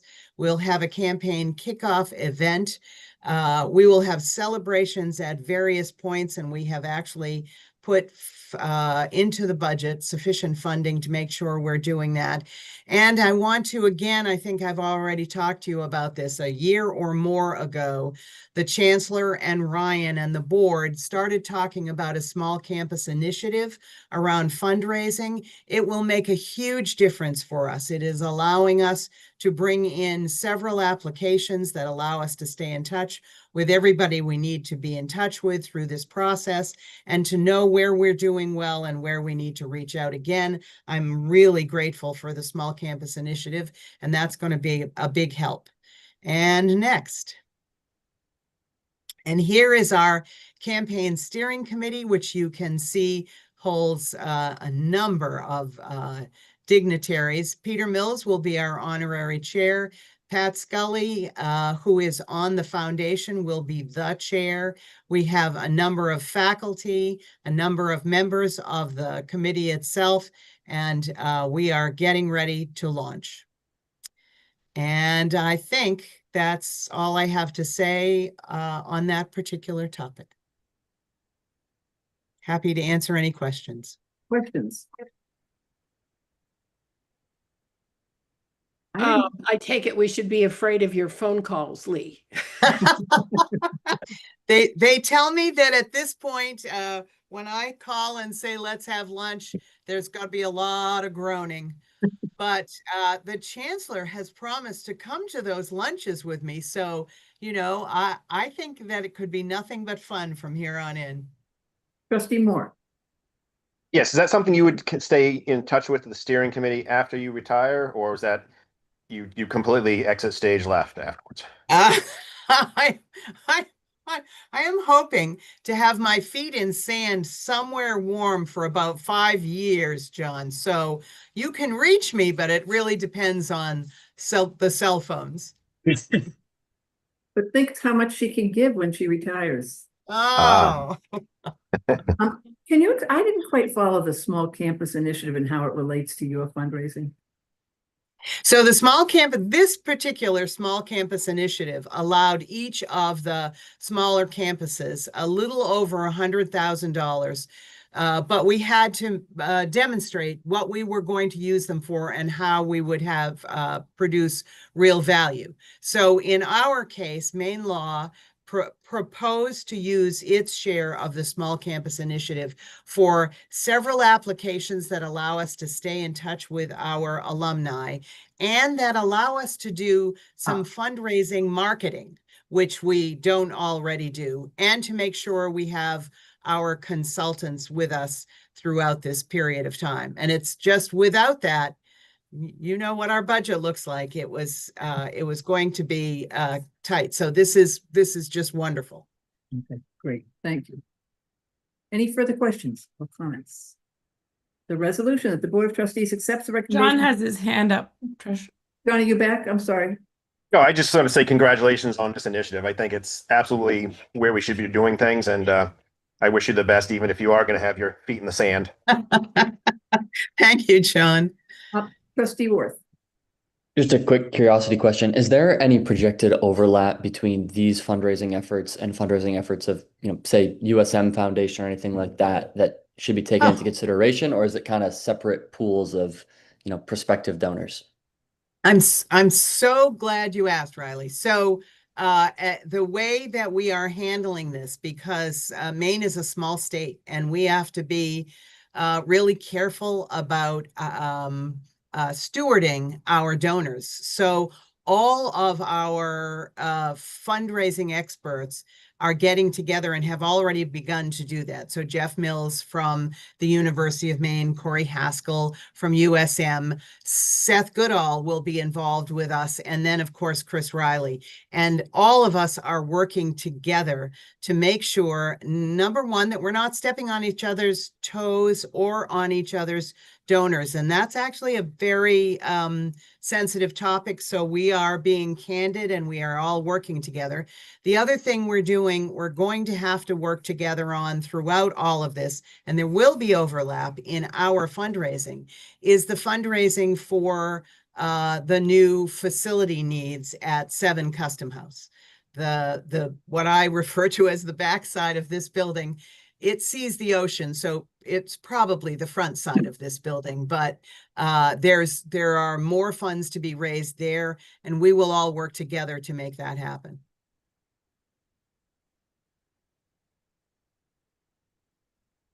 Okay, any other questions? That's a good one. That the Board of Trustees accepts the recommendation of the FFT and approves the University of Maine School of Law comprehensive campaign plan as presented by the President and Dean Lee Softley at its July 14th, 2025 meeting. Do I have a motion? Moved. Second. Nicio, seconded by Trustee Kane. Any further questions? Clerk will call the vote. Chair Riley, Yes. Trustee Alexander, Yes. Trustee Baldacci, Yes. Trustee Kane, Yes. Trustee Johnson, Yes. Trustee Flood, Yes. Trustee Cates, Yes. Trustee Kemmler, Yes. Trustee Loring, Yes. Trustee McMahon, Yes. Trustee Martin, Yes. Trustee Mishu, Yes. Trustee Moore, Yes. Trustee Worth, Yes. motion carries. Thank you. Let's turn to. Thank you. Let's turn to some main news with our Chief External and Governmental Affairs Officer, Sam Warren. And let me just say, I had the pleasure of working a little bit with Sam this session, and we are really lucky. The whole team, Ryan Lowe, Samantha Warren, do extraordinary work at the State House for us, and are deeply respected, and it's lovely to see it in action. Thank you, Chair Riley. I appreciate the opportunity to join you all today to share an update on what, as you just noted, was an extraordinary session for our public universities at the legislature. I'll start my recap with the state biennial budget for fiscal years 26-27, and then I'll overview some other legislative policy initiatives. As I think everyone watching knows, this was an incredibly challenging and competitive budget cycle due to the state's changing finances and certainly the fast evolving federal landscape. From the moment we started, actually a year ago, preparing a request to the Mills administration, we knew that the fiscal circumstances of the state and certainly competing priorities would make it impossible for the state to fully meet our funding needs. As a result, I think we were all thrilled when Governor Mills again made investing in public higher education, including UMS, such a priority for the limited new spending included in her budget proposal released in January, which built on her previous years of strong support. As you'll recall, the governor proposed 4% annual base operating increases for our system, as well as the community college system and Maine Maritime Academy, and also proposed providing funding to fully cover our initial costs to implement the state's new mandatory paid family and medical leave program. More than 6 months later, following compelling testimony from Chancellor Malloy, our students, employees, and community partners, and strong bipartisan support for our initiatives in the Education Committee, I am pleased to say the system has secured our full funding request. This represents a total of $32 million in additional funding over the biennium that's just begun. I think it's important to note that while our funding is being provided in a majority budget that only received Democrats' votes, there was strong bipartisan support for our E&G increase, with all of the Republicans on the Appropriations Committee and many others in that caucus voting in support of a standalone bill for our 4% increase. And in fact, several Republicans on the Education Committee actually recommending 6% annual increases for UMS and Maine Maritime. I want to put our 4% into context, as I know Ryan would do as well. Since the Great Recession, UMS has received an annual appropriations increase of 1.6% on average, though we have averaged 3% annual increases over the past 10 fiscal years. And I should note 3.9% increases on average during the governor's tenure. Since the pandemic, we have increased our total annual appropriation, including direct research, debt service for capital improvements, and other funding by 30%. Our state funding in total in this current fiscal year will be around $290 million. I don't have time here today to thank everyone who made this appropriations achievement possible, but I do want to take some time to recognize a few folks. Obviously, the governor and the legislature have appreciated our fiscal and legislative discipline and the incredible progress that Chancellor Malloy outlined in his State of the University address in March, including growing enrollment, improved student outcomes, expanded collaboration within our system and with other institutions, and unprecedented workforce and research impact. I know we are all grateful for their recognition of our progress and their investment in our success to continue. I want to thank the governor, DAFS Commissioner Kirsten Figueroa, Education Policy Advisor Joe Merrill, Senate President Matty Daughtry, Senate Majority Leader Teresa Peirce, who also serves on the Education Committee, Speaker Ryan Fecteau, Appropriations Chairs Peggy Rotundo and Drew Gatine, Education Committee's Chairs Joe Rafferty and Kelly Murphy, Representative Michael Brennan, who serves on both the Appropriations and Education Committees and was highly attentive to our priorities, Senator Mike Tipping, and Ranking Republican Education Committee member Sheila Lyman. I feel like I'm in the Oscars here, but there are a lot of people to thank. I also want to thank Chair Riley, who spent considerable time with me at the State House this session, and I would note was working the phones literally up until the moment the House finally passed the budget on its very nerve-wracking second attempt. I know we simply could not have achieved this outcome without Trish's deep relationships and relentless advocacy. Finally, I want to thank publicly our unions, especially those represented by the Maine Education Association, who made supporting our request among their top legislative priorities and effectively organized and engaged legislators with powerful stories, especially about the needs of our students and lower wage workers. In particular, I want to extend my thanks to my counterpart at the MEA, Jan Kaczynski, as well as AFM President Lydia Savage, UMSA President Sarah Abrons, and AXIM COLT President Brian Berger. Our biennial budget funding speaks to the value and impact of our unified advocacy, and I want to thank our employees for sharing their deeply personal stories as we build support together for state funding we all agree is so necessary for our system and state success. I should note that 4% operational increases and paid leave funding were similarly provided for Maine's community colleges. For that system, it totals about $12 million in new money over the next 2 years, and for Maine Maritime Academy, totaling about $2 million in new money. The legislature also opted to reduce funding for the so-called free community college program from $25 million over the next 2 years, requested by the community college system and the governor, to $20 million in total.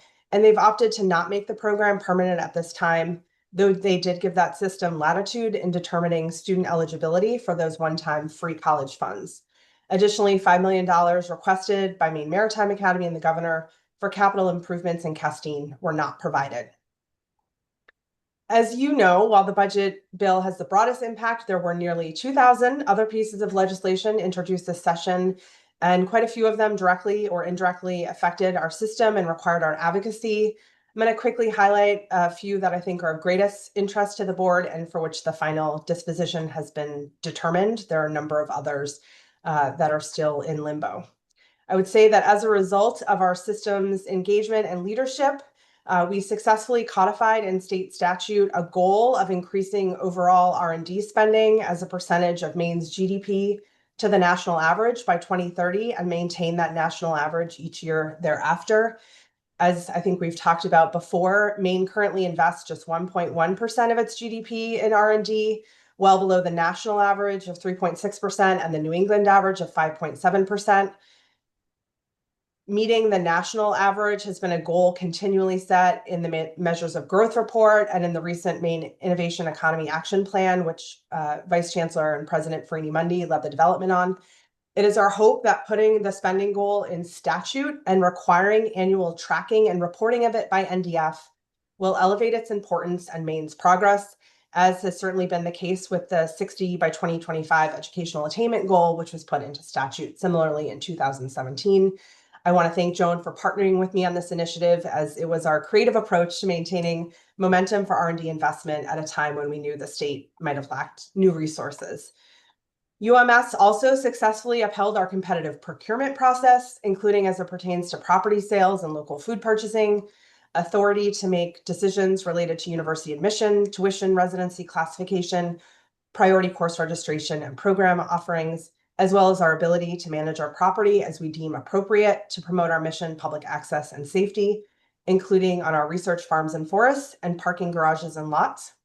We protected our employees' ability to copyright their works, including books, journal articles, and other creative works, and also UMaine's ability to install a long-planned turf field this year, thanks to the generosity of the Alfond Foundation and New Balance.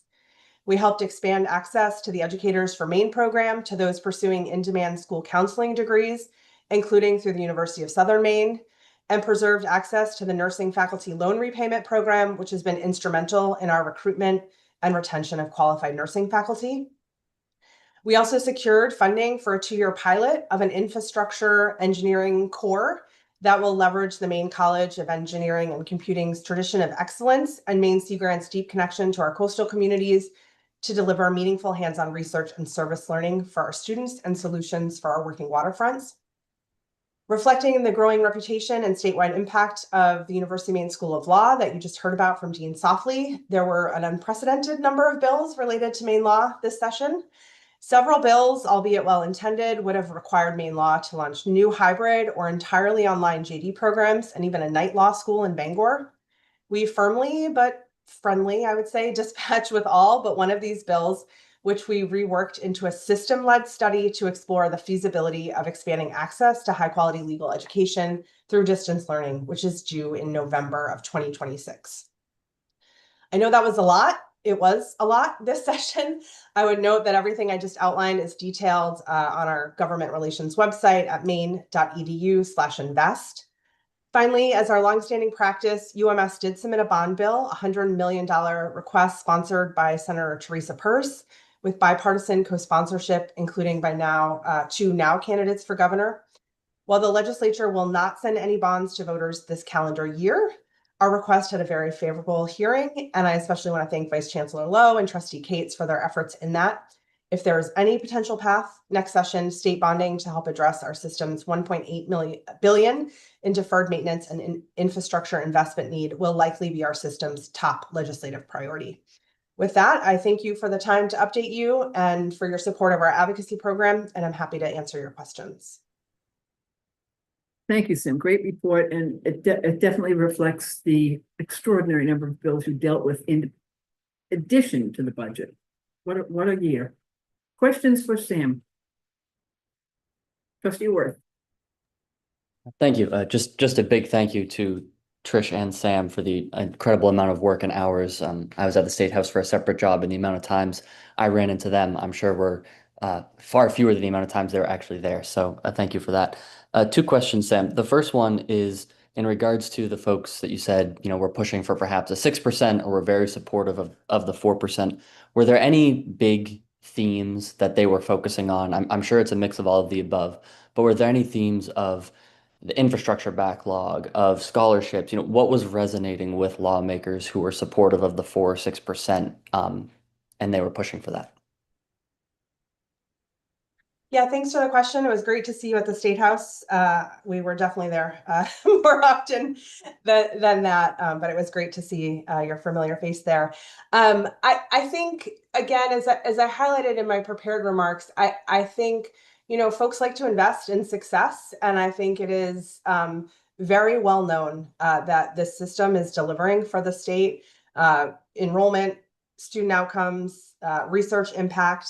I think there was also a tremendous sensitivity to some of the federal funding pressures we were under. Obviously, a number of those terminated and paused awards have since been restored, but there was sensitivity to that. And I think there was a recognition that the state has made considerable investments as it should, and as we strongly support in its public PK through 12 education, in early childhood education, in a free tuition program at the community college. And I think there was a recognition that to complete that investment in our educational workforce pipeline, we really needed to make meaningful investments in the kind of the engine of educational attainment and economic development in the state, which is of course our system. And then I think there is obviously this recognition that while recent legislatures and the Governor Mills have worked very hard to correct kind of historic underinvestment, that we are grossly underfunded when compared to our peers across the nation, and that our employees and our infrastructure are perhaps paying the price for that. So I think that it was a combination of those realities that led to strong support for our system this session, and hopefully in future sessions as well. Thank you. And you 90% answered my second question. The only follow-up would be, it's the graph that I've seen 100 times of, the 2008 funding level compared to inflation, compared to actual.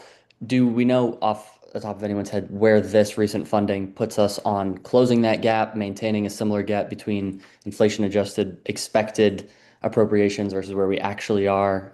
Is it kind of just a continuation of the similar gap we've had, or is it making any progress towards closing it? Yeah, I think we will definitely share those charts in the future, but I think for the last couple of years, with maybe kind of slight little bumps up and down, we've been on a kind of a flat trajectory. So we're not closing the gap, but we are not losing, which is a big improvement from the past, as you hear from those historic trend numbers. And I think most importantly, the 4% represents what was built into the budget that all of you voted on in May, and maintains fairly even student and state investment. Thank you both. Thank you. Anything else for Sam? Sam, I sincerely hope you get to take some serious quality time off and enjoy the main summer. Well deserved. Thank you. Let's move on then to the Vice Chancellor for Research and Innovation, Joan Farini-Mundy. Okay, good afternoon, everybody. Again, good to see you. I'll be fairly brief, and the majority of my report will be about the kicking off of another piece of the Chancellor's Innovation Initiative funding that the board has approved for our focus on foundation development and foundation relations. But before I go to that, I just also want to add that there has been extraordinary work going on in the last several weeks, really, for the preparation of congressionally directed spending requests now for fiscal 26. And based on a number of different kinds of sessions that were held, with a call for proposals and work with individual presidents, and pitch sessions where people brought their ideas forward, and great interactions with our delegation. Now, 16 requests were advanced to the congressional delegation, at least one from each campus. Those are now in the process, moving toward fiscal 26, and have been disclosed, but there's a lot of uncertainty still. So we're very grateful to everyone who's been a part of it, and we'll keep you updated. But back to the other topic that I started to describe. So you all will remember that as a part of the set of initiatives that you all approved for the Chancellor's innovation area, one of them has to do with corporate and family philanthropy and private foundations. And so this is related to the small campus effort that came up earlier today, but it's also, it's a separate kind of focus at the same time.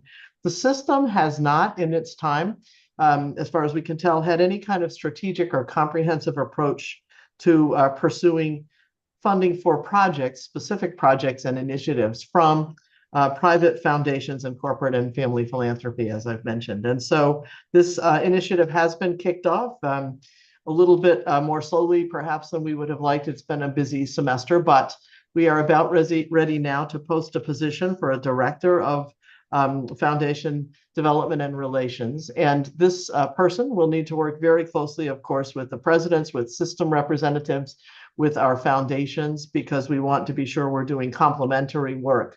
But as those of you who have worked in this field know, this kind of fundraising requires a very different level of interaction. It requires very careful cultivation of these organizations, and we're thinking national organizations here, as well as then matching of ideas that may be bubbling up on the campuses or opportunities for how well those might fit. We expect that the chancellor and the president's vice chancellors will be pretty heavily involved once we have a person here to try to help lay out the strategy for this. But we've been doing some work, and I want to thank Jason Charland and all the presidents who've helped with this, simply trying to get a really good inventory of what we already have in this space. And it looks like in 24 and 25 total, we're close to $20 million that have come in through private philanthropy across our campuses and the system office. Some of that, of course, includes, a lot of that really does include funding from Maine-based foundations, where I think we have a lot of fantastic contacts and great track record and history. And as we look to enlarge this now, we'll be trying to look at foundations ranging from Chan Zuckerberg to Hewlett to a variety of others. As it happens, tomorrow I have the opportunity to speak to a group called the Science Philanthropy Alliance, which is more than 30 major funders of science that are coming together in a webinar where I'll have a chance to introduce our system and UMaine a bit, talk about the current moment and what kind of federal funding is available and then what isn't. So we are looking to really begin to step into this area with clarity and with some expert support from outside and bring together all of the good connections that people already have in a more systematic way, and look across the whole system for where there are opportunities that could really be attractive to any number of these separate private organizations. So as I mentioned, next step, position announcement will be live shortly, and we'll be assembling a steering group to help think about what the work will look like going forward. And as I say, trying to get a very careful and thorough inventory of what we already have so that we can assess where we've got opportunities. The last thing I would say is, in addition to that inventory, finding out where people have connections and track records and history, and the chancellor in particular has quite a lot of that. And so we'll start to look at how to orchestrate this going forward. So that's the quick update for now, Chair, and I'm happy to answer questions. Thank you. Good to see progress, especially given all that you've been dealing with the federal issues. Trustee Kane. Thank you. I think the first time we talked about this was a year or more ago, so it's good to see it moving ahead. My question is, when we originally talked about this, I think there had recently been some big announcements from big private entities with big investments and these kinds of societal changing things. A lot's happened since then. Yeah. With where federal funding is, we see it in food insecurity, international aid, higher education, certainly all the R&D stuff. How has your thinking about this changed? Because in the world that I work in outside of this board, I do have a life outside of the board. Not everyone, might think I do, but I do. But there's been a big shift in philanthropy too, particularly from some of these larger foundations who are also reactive one way or the other to the changes in the federal government, the federal government's priorities. So how do you envision this office differently, if you do at all, considering the landscape and how much it's shifted over since a year ago? Thanks, Trustee Kane, and absolutely right. The other factor I would add is that most universities have turned fairly aggressively to those communities to look for funding now that we are seeing changes in the federal landscape. So that landscape is rather different than it was when we first laid this idea out, in that those foundations are now hearing from a lot of places, and we want to be sure we're in that mix, number one. Number two, in my own thinking at least, a part of this always has been for one individual and probably then a small team around them to be really on top of those shifts in the landscape that you described. Part of this involves knowing what any given foundation might be prioritizing at any given moment. And so there will just be a lot of time needed to be sure we have the latest information, that we have mechanisms for staying on top of that, organizations that already watch for that kind of thing, plus a lot of good use of AI. And so that'll be one of the very first things that the person coming into this work will need to do, is do a match really between where we have needs and possibilities and then the very rapidly changing priorities and available dollars in those organizations. So great reminder that it's a very dynamic environment. Thank you. Yeah. And that most foundations don't want to fill the void left by the federal government, so it is super challenging. So, any other questions? Okay, let's thank you very much. That's great progress, and we look forward to more of it. Let's move on to the Vice Chancellor for Strategic Initiatives. Carolyn. I have three very quick, froze there. I think I have three very quick updates, three key initiatives from the Chancellor's office. The first one, it's been noted a couple of times by President Softly and then just briefly again by President Freeney-Mundy, but an update on the Small Campus Funding Initiative. At the last board meeting in May, I gave a quick update, and at that time we were receiving the proposals by the small campuses. And again, this was part of the Chancellor's strategic investment priority, and it was to allow a proposal from all of those small campuses that do not have a larger formal foundation to be able to apply for up to $125,000 to develop or innovative strategies or infrastructure to help enhance their fundraising efforts. So by this meeting, we have since received all of the proposals. The Vice Chancellors and Chancellor reviewed them and approved them. And all of the funds, I believe, have been shifted over to the campus and the work has begun. Each one of them was slightly different based on the focus and what that campus needed to be able to build out that infrastructure. Based on the timeline, what I'm hoping to do is offer a bit more robust presentation in November with a little bit of, what each one of them are attempting to do with the funds and the metrics by which they will be reporting out at the 12-month and then 18-month mark. So a bit more to come, but just wanted to let you all know that those funds that each of those campuses that were eligible did apply. Each did receive the maximum amount that they were eligible to apply for, and that the work is moving forward. So really good on that front. So thank you very much for everyone that worked on that. The second is on the marketing plan. And again, we've had several updates on that, but just wanted to say again, we're working with the Blaze team to move things forward. Lots of internal folks are meeting with that group, IT especially. I don't know if Robert Placido was on the call, but he's been very, very helpful in those meetings and pulling people together. Occasionally, some of the folks from the campus marketing teams have met with us, the vice chancellors. We've also had some conversations with presidents around very particular ideas or themes that we'd like their input on. So it's moving forward as the timeline has anticipated. We're looking at elements of the branding that also then lends itself to the updating of the website. That's probably where we're at right now. Depending on the way we go with the branding, that will tell us what we need to do with the website. Is it a pretty heavy refresh, or do we need to really rebuild? And those are the questions that we were trying to answer by last week, but we have to have one more meeting, I think, next week to finalize that and then keep that work moving forward. But as of now, we're on track with the timeline that we developed, so everything looks good there. So again, everything's moving forward, and we'll give you a more thorough update on that at the next board meeting as well. So my final update again, quickly, but this is just a bit of a recap of our recent strategic planning committee meeting. The committee met on June 25th. And as you all recall, that meeting was sort of transitioned from a regular meeting to twice a year. We would meet more as needed. And at that meeting, what we did do, we talked about what we have done in the meantime since our last meeting. We did a full review of all of the progress that had been made. We got updates from all of those folks who are reporting out on the different elements of the strategic plan, all of the goals that fall under those 5 key commitment areas. And as a quick reminder, it's summarized: world-class research, teaching, and service, financial sustainability, destination for public higher education, community and belonging, and unified accreditation. And we talked to all of the folks that report on those areas.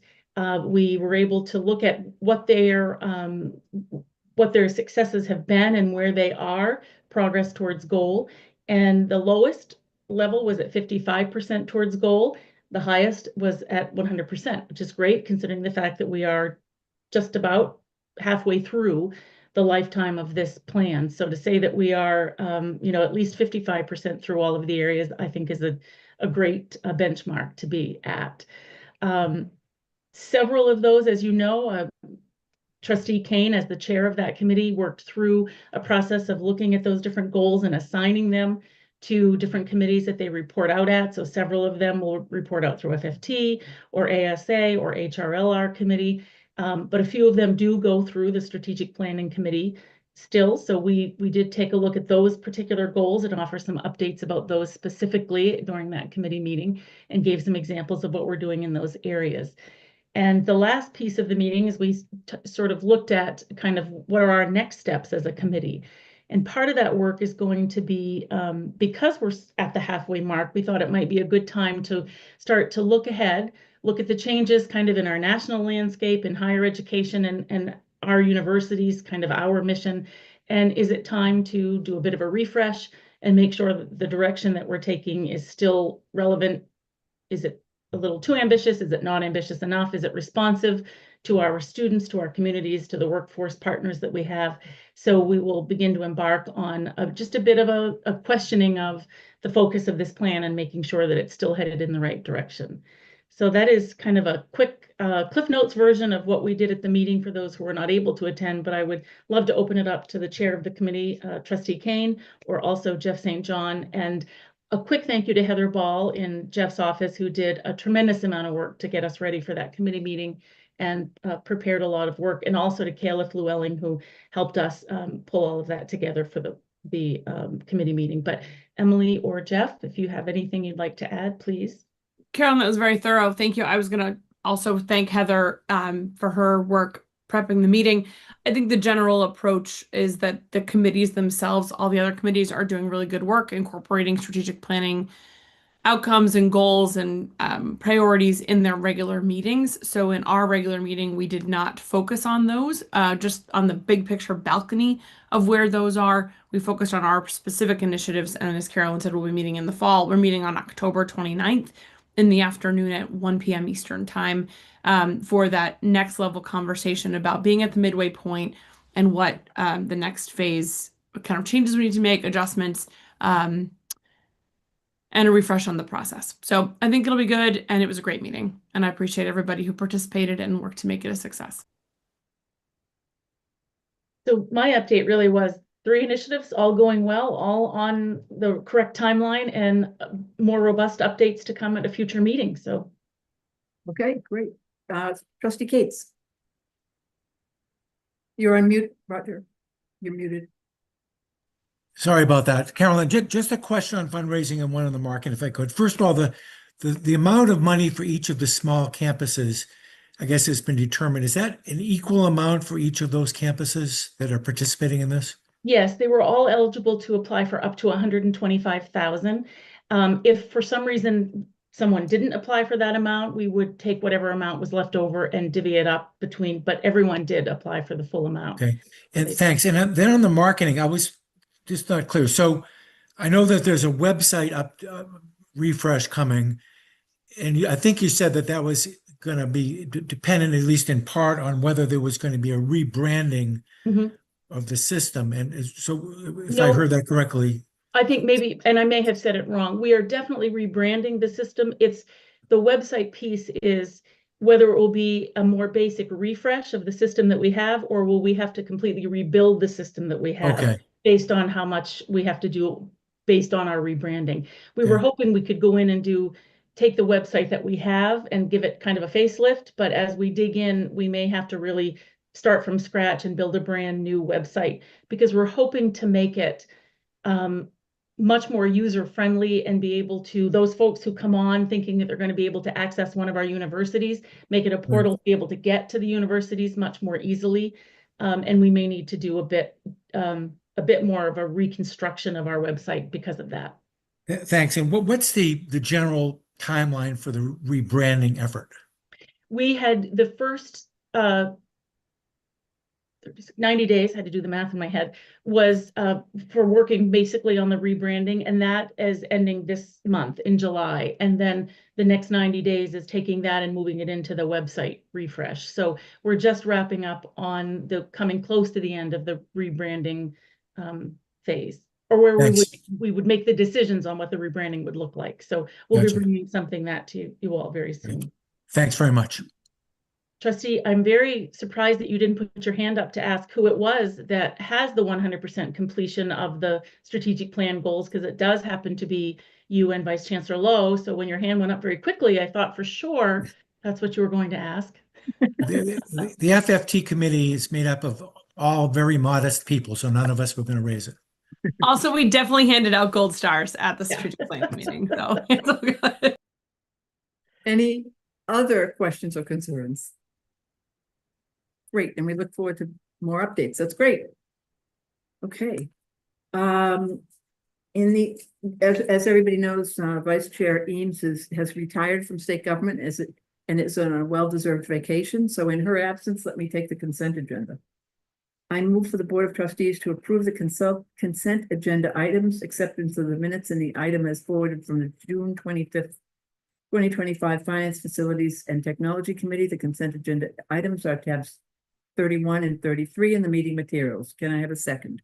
Second. So move. A second. By Trustee Michaud, and the clerk will take the vote.